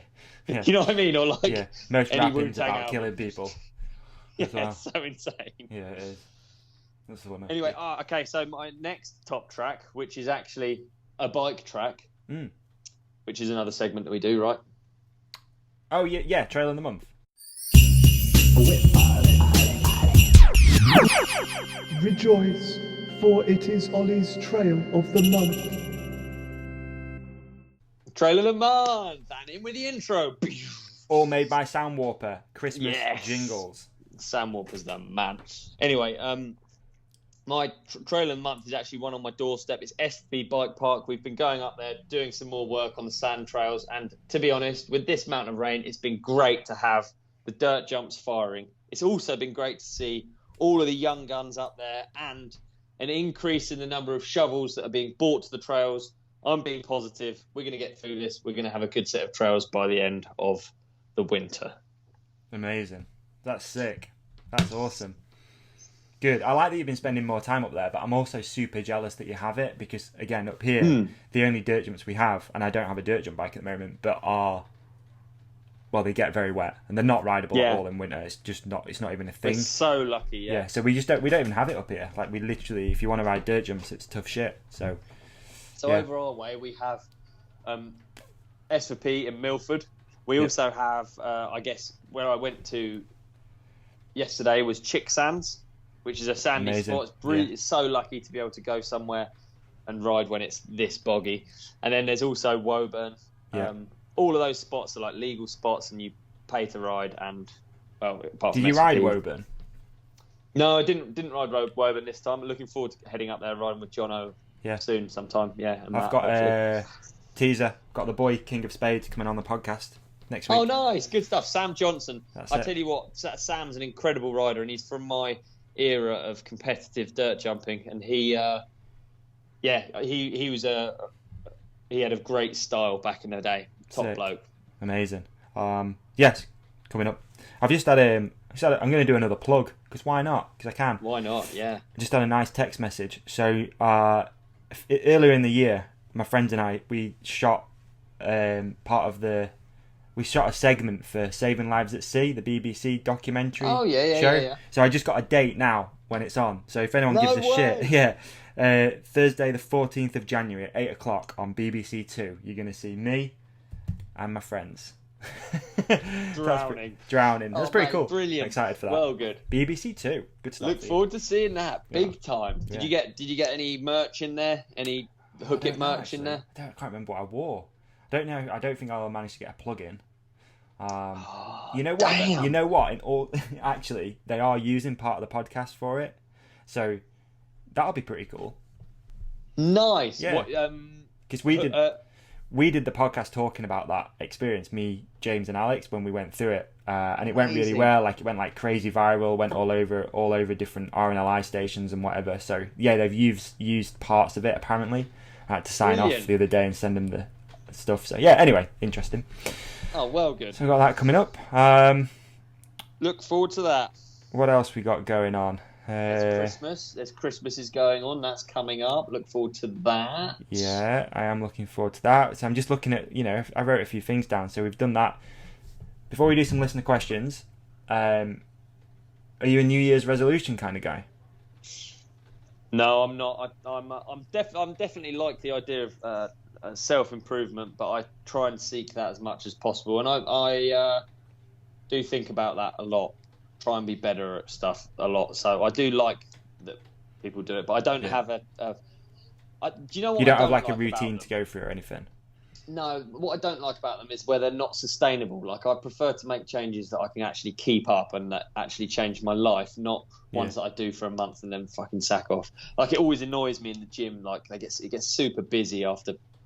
Yeah. People like that's no good. Just make it so it's sustainable and then it's good, isn't it? Yeah, create a habit. It's my rather thoughts, than but exactly, a short check. Definitely. I'm not really. Yeah, same. I'm not really a sort of a resolution kind of guy, but I like to take some time off and just have a think like you've done. Like it's a really cool exercise. I bet like just going through your year and ticking off like that was positive will probably make people think 2020 was actually a lot better than what you think it were. But it has been Definitely. for me, for sure. Like it's been actually really good. I've kind of loved it, to be honest. Like if you said you're going to be in lockdown all year, which is what it has been up north, I'd have been like, oh fucking hell, like being in the house all the time. But I've actually really liked it. Like for once, I've had routine, and I've never had a routine in my life. Yeah. So I know what I'm doing every day. Loads of time to ride, which I never used to get. All that stuff: run, fitness, meditate, sleep, everything. Like the whole thing's just been good. As someone who's self-employed or whatever, you don't have like that kind of. You don't have a meeting at the end of the year where people tell you how good you've been, and you just go through life thinking kind of. You never have that appraisal, really, do you? No. But it's quite a good one to do, I think, for people, especially listening, because everyone rides. But if you do use social media, largely I'd spend my time trying to say, just use it a bit less, don't worry about it. But actually, it's a really great way to go through your year, just scroll through, and I guarantee there'll be a trip you've done to a bike park, a ride you've done with a person that you will have forgotten and that will have happened this year. Yeah. And you'll see it and you'll be like, oh yeah, of course, I did that. And it'll be like, fuck, maybe it wasn't so bad after all. Definitely. It's gone super fast. I mean, for me, like these weeks just blow by. Like all of a sudden it's Friday and I'm like, what the fuck? Like how did this happen? It's insane. Yeah. This goes so fast because it's just almost like Groundhog Day, but in a nice way. It's a nice Groundhog Day. It's not like I'm up digging holes or anything. Like it's nice. I'm warm. I could be outside in the rain. Like it's okay. Yeah, but exactly. The weeks go so fast. I can't believe it's Christmas already. Like I can't even believe that it's this time of year. It's crazy. Dude, I haven't bought one present. No, me either, mate. Not one. Nothing. Terrible. Yeah, but like we were saying before, people don't expect it anyway. It's not like I have to make an excuse and be like, I'm sorry guys, I haven't bought anything. What I might do is I might get a load of paper, load of card, different coloured card, some glue, some glitter, some dried pasta, and I might just make people some really, really lovely artwork. You should do that. I'd love for you to do that, actually. Yeah, it'd be really nice, wouldn't it, with the glitter? Yeah. Glitter's not that eco. Postcards are tough. They were just talking about, like, unfortunately, one of the worst things about being at home, especially downstairs in my house, is my girlfriend's got daytime TV on while she's working. And Jeremy Vine, like, every day it's the same storyline. It's like, COVID, what do you do? How do you prevent getting it? All this bollocks. And they were just talking about playing board games before. It's like, chess, not allowed to play it, too much contact. You're like, what the fuck? And they were talking the same about Christmas cards. because COVID can live on a Christmas card for 3 days. It was like, Christmas cards, don't do it. Like, what the Dude, it's insane. Do you think it's just like they're basically winging it like we are with our 36 hours and 48 minutes of content? No one but they're knows what winging they're it with doing. like a big room full of cameras, and someone has to come up with a plan. So they're just like, board games. Yeah. Board games, good topic. There Yeah, is people are indoors, board games. Yeah. They were saying leave the windows open, and if you've got an elderly relative, put them by the window. It's like, what? That's awful. Like, why would you do that to someone that's elderly? Like, give them a cold, put them at the side of a window, and leave the window open. No. Oh my god. You're better off listening to this shite than you You're are better daytime off TV, listening to aren't you? this. Yeah, definitely. Yeah. That's a YouTube clip right there. Jeremy Is it? Vine, something Jeremy Vine. I'll think of one. Catch me outside. How about it?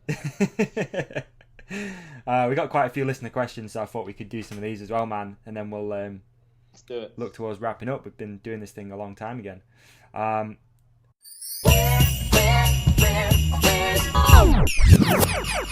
What the fuck is that noise? Listener question. What is the airspeed velocity of an unladen swallow? Okay, listener questions. Holmesy032. Would your Christmas plans change massively if Corona wasn't a thing? Do you know? So for me, do you want me to go first? Yes, please. So for me, it is a shame, and it is sad because I don't get to see my grandparents, and I've banged on about my grandparents before, but they're so brilliant. I enjoy my time spent with them so much. I can't really. When people are like bummed about going to see their grandparents, like, oh, I've got to go and see the grandparents. I've never had that, and this year I do. It does make me sad to think that they're at home and I don't get to hang out with them. Also, I go to the pantomime every single.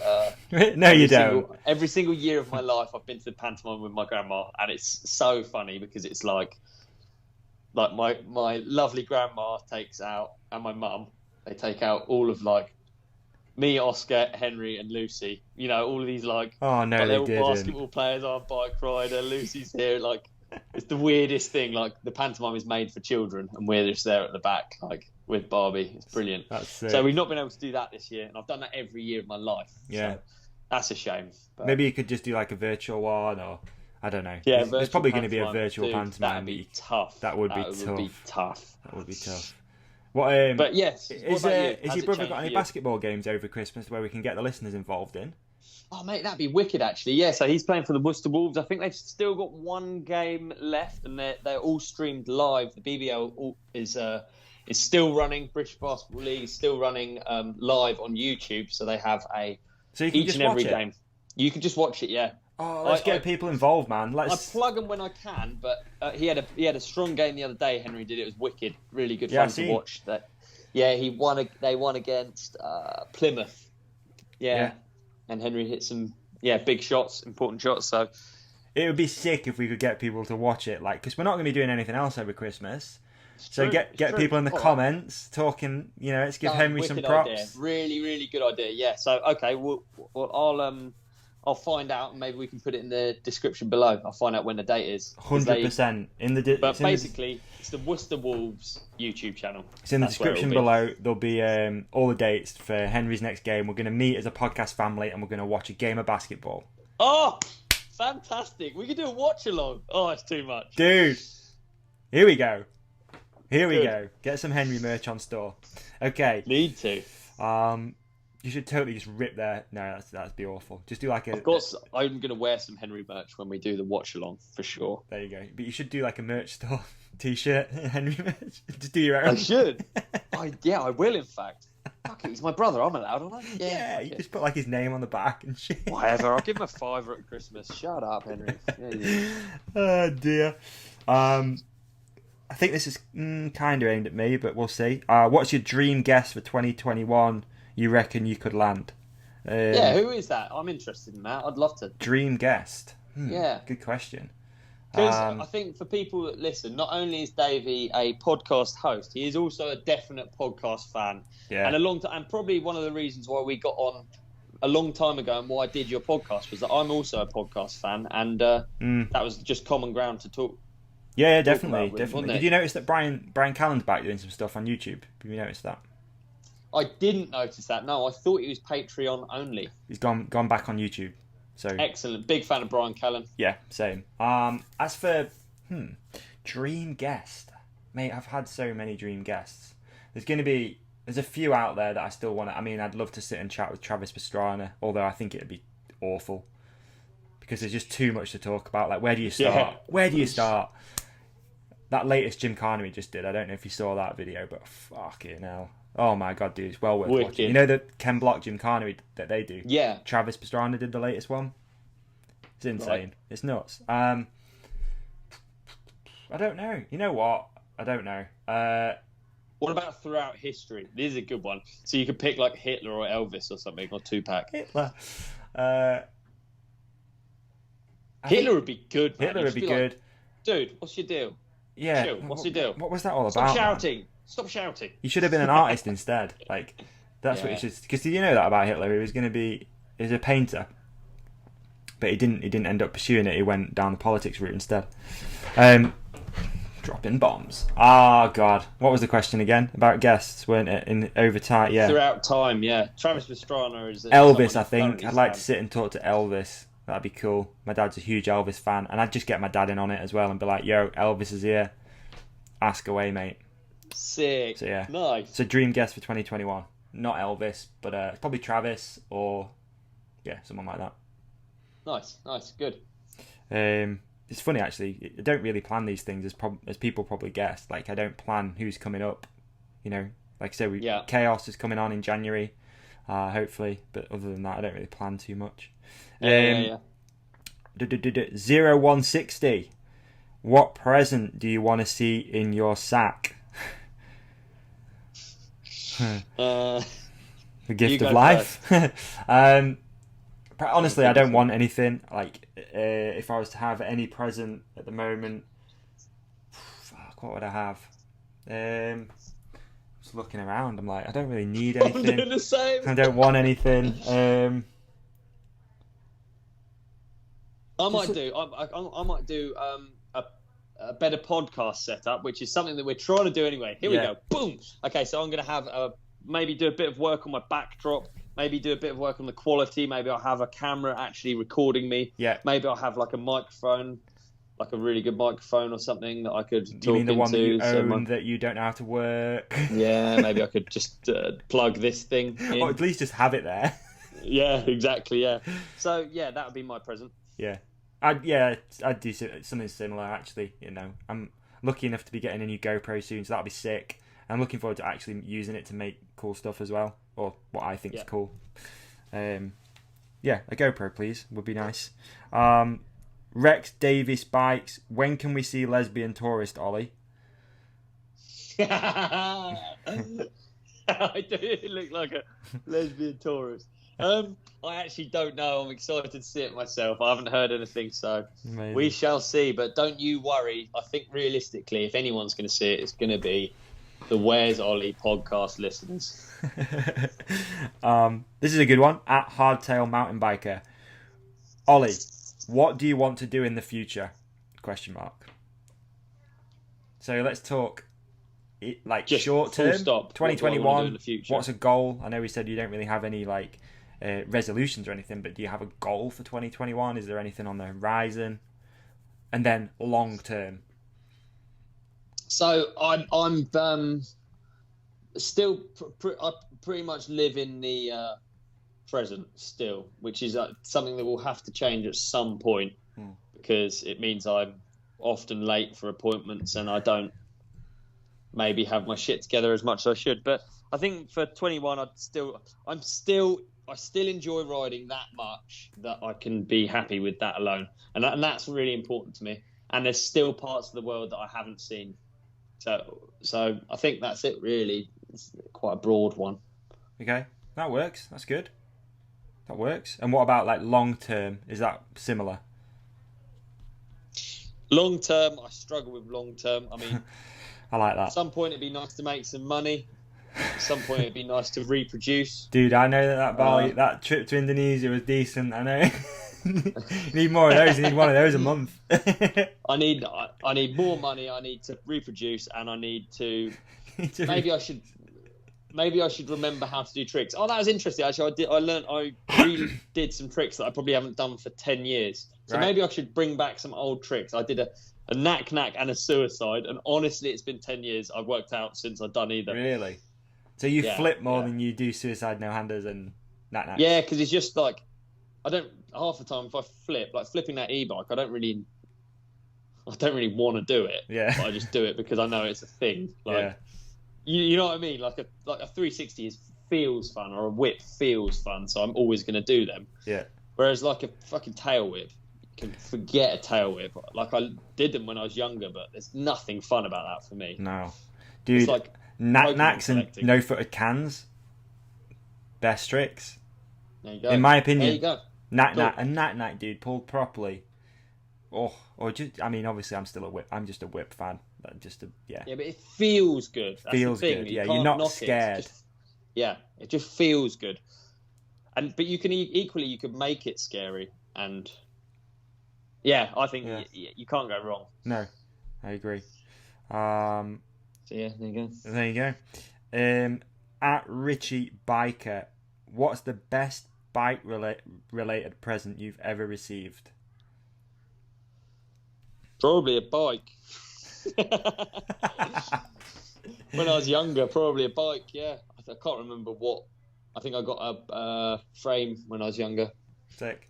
Yeah, that's cool. Put all parts on it and stuff. So yeah, bike related. Back then, I valued things so much. So I got Middleburn. I still remember it. I got Middleburn RS7 cranks. Nice. And back in the day, they were like the expensive good cranks, and largely all of the stuff was made up of second-hand bits on my bike. And I got for Christmas these Middleburn cranks, and I remember just being like, killer. That's couldn't cool. believe it. It's funny you say you used to value stuff so much more. Like every Christmas I got the same stuff. Honestly, it was something to do with racing, motocross stuff. Like it was something to do with that, because we were not like a rich family or anything. It's like Christmas was when like, okay, need a new helmet. Like actually need a new helmet, not just want it, need it. Crashed a few times, it's fucked. Like or boots, or it was always something like that. Like every year was the same thing. I never really had like a gift which wasn't that. I remember being out in the States and my mum sent me it's kind of bike related gift, but as far as the best goes, I was out in the States really lonely, like super lonely, because I was just on my own at this point, living in a house and didn't know anybody. And my mum sent me a Christmas box over, and inside it was like cake and cards, and just like it was like the best gift I've ever had. I think it like properly. Like, wicked! Especially when you couldn't really talk to people that easily. Like calling home was a thing. Like it was really hard. And I remember sending all that stuff over and just being like, oh my god. And I had with a Brazilian kid, we had Popeye's chicken for Christmas lunch, because it was the only place that was open. With a Brazilian kid called Caesar. So just me and him. Wicked. Okay. Do you know what the dancing flashing bird is? No, I don't know. No, me either. Okay, it doesn't matter. We'll skip that one because I don't understand it. Question for James Wyatt. Question for Ollie. What would one do with cum in his eyes? Is that from? What's that from? I have no idea. Okay. No, I do. I can't.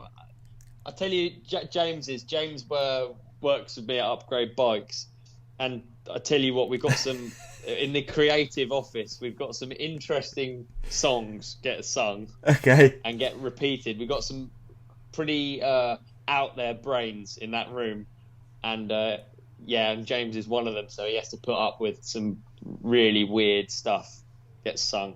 So shout out to James and shout out to Mac Ray, who is largely the ringleader of the weird songs at DMR Bikes.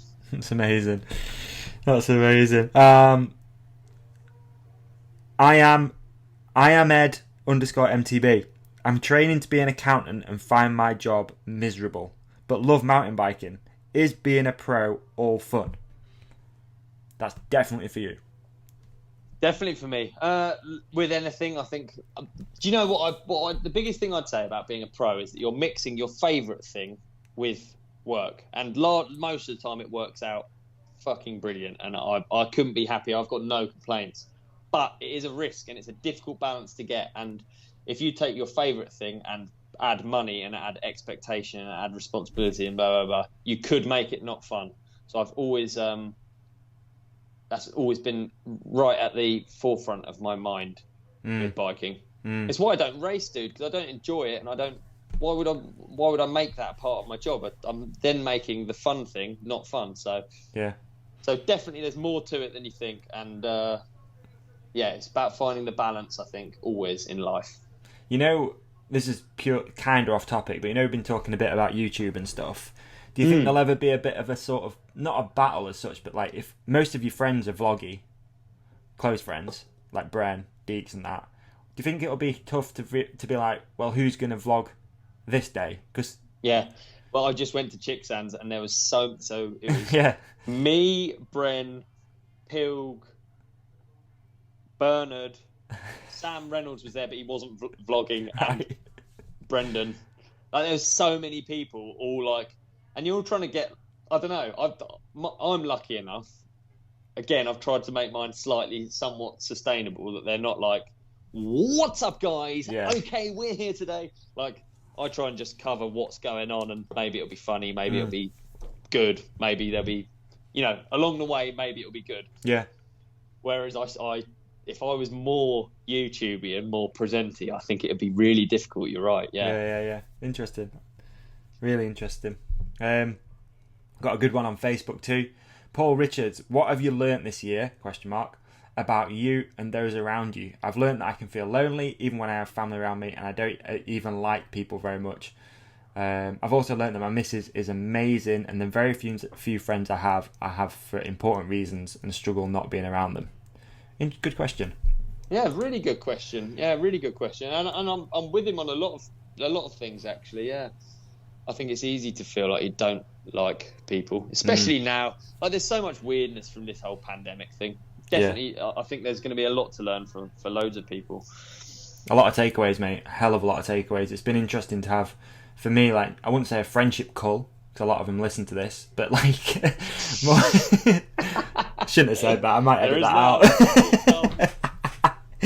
But like, you realise who's important to you and who's going to reach out and see how you're doing and stuff. Especially, I've got friends that are single that, pandemic for a single person, man, tough, real tough. If you're in a house on your own and you're not good at it, real tough. So definitely learnt that, and learnt a lot about myself. Like, I've pretty much started a business in lockdown as well. Like, I started my sales agency in January, so it's been good. Ultimately, I can't remember where we're going with I think this. there's been a fair bit of sadness, really. I can't help picking up on it, and I don't.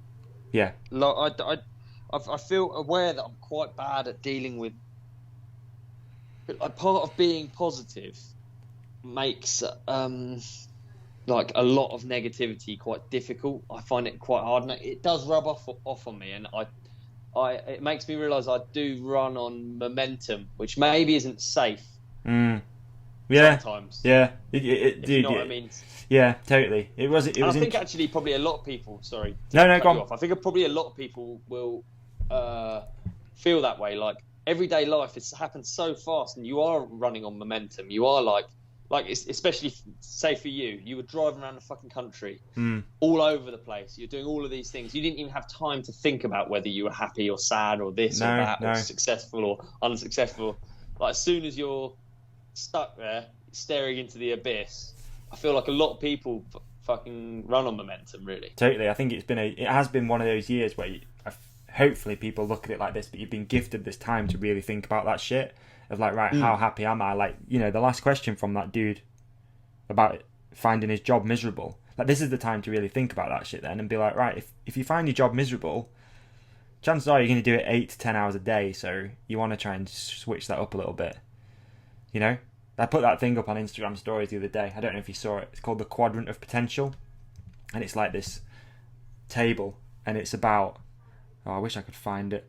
It's probably gone by now, but basically it's about trying to fit into, like, on the quadrant it's number 2, which is so you've got skill and potential at your job.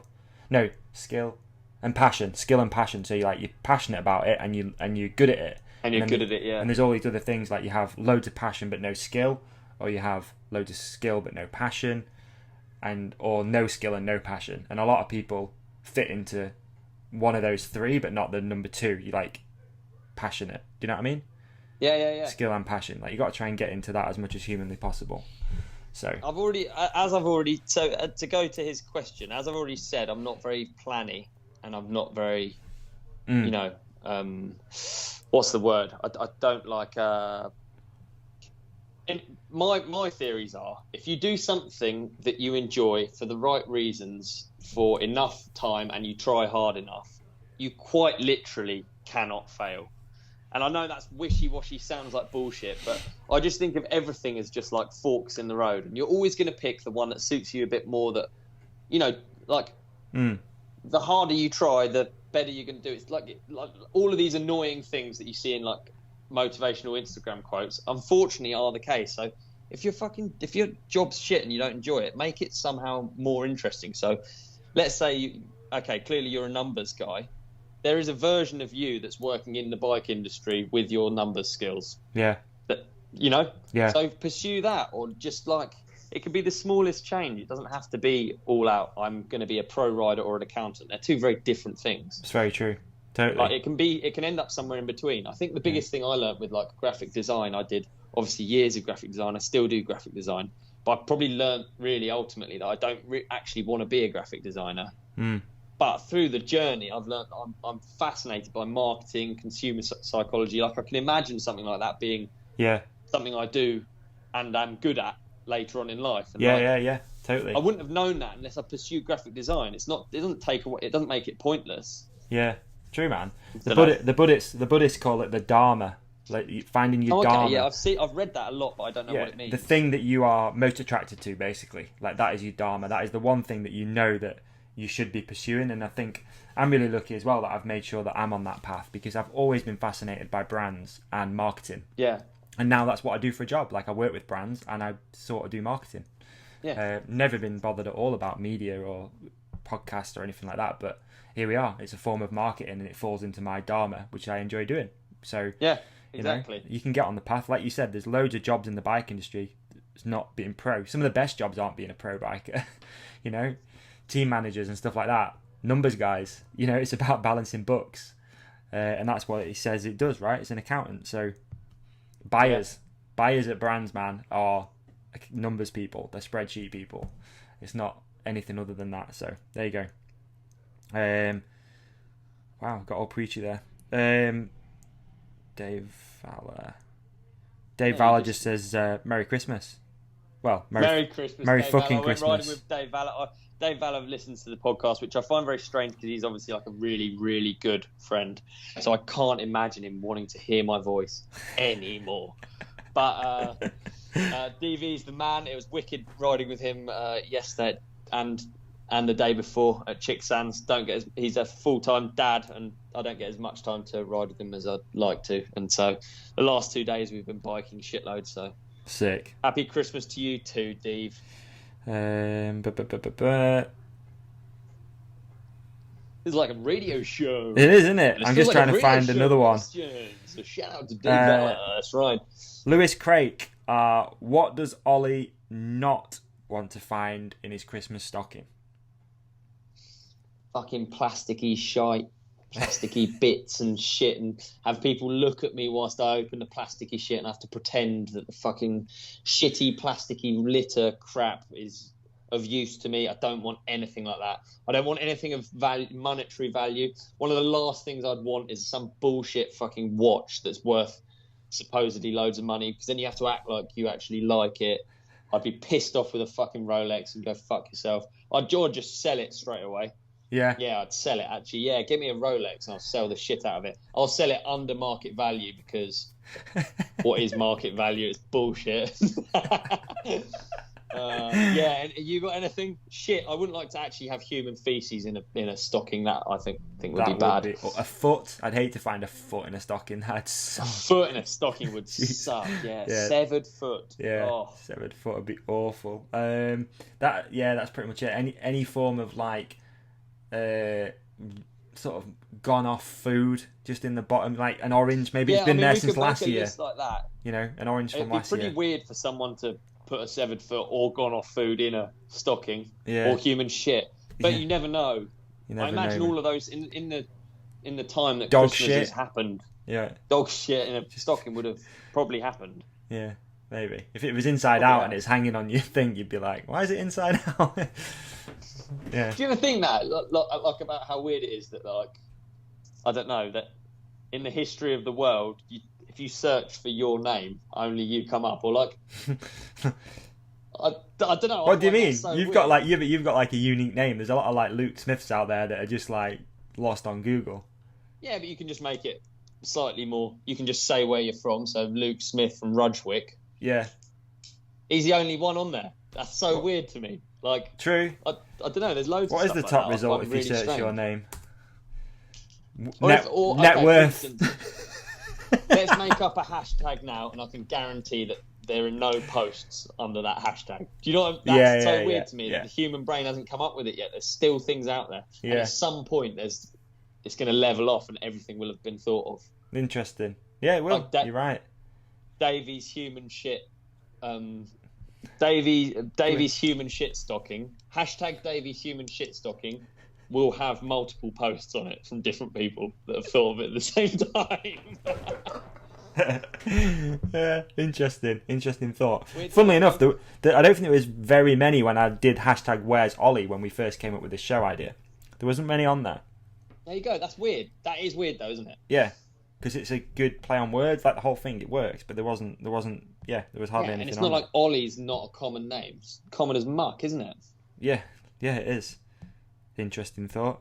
I think that's it, man. There's a couple more, but I think we've pretty much wrapped up most of the good ones. Wicked. Yeah. So there we go, ladies and gentlemen. It's been a blast. What It's a year! always a blast. What a Always year! a blast. And thanks ever so much to everyone for listening to our shite through the lockdown companion and Where's Ollie, and for this whole year, because it's the last one of the year, isn't it? Last one of the year, mate. Yeah, we're going to roll into 2021 now with a new setup. Yeah. That'd be good if it was exactly the same. Probably going to look similar. Can't imagine it not looking It's like, similar. Next time. No, man. Yeah. Happy New Year, obviously, to you, your family, everyone out there listening. Likewise, my dude. Likewise. It's hard to think of everyone who's helped out with this show as well. So, but yeah, thank you to all the guests that we had on Lockdown Companion. You know, for the sake of saying it, we had some amazing guests. Everyone that's helped out with my podcast, this podcast, Sound Warper, Spiteball Chris. Like, I'm definitely going to hit Spiteball Chris up. What a motley crew. Yeah. Sound Warper, Spiteball Chris. We've got all these kids so good. Yeah, everyone. I can't think. There's so many people that help make this happen. Focus, obviously. Everyone. Focus Big is Mo, man. Big Mo. Shout out to Big Mo. Shout out to Actually Big Mo. declined his call whilst filming this exact podcast. So sorry about that, Mo. Cool. All right, man. Let's catch up in 2021 on the flip side. Nice. See you then. Hopefully something will happen by then. Cheers, brother. Bye. All right, let me end this. Ho, ho, ho. Ho, ho, ho. Where's Ollie? Santa here? Ho, ho, ho. I know him. Where is Ollie? Where is Ollie? Merry Christmas! Ollie.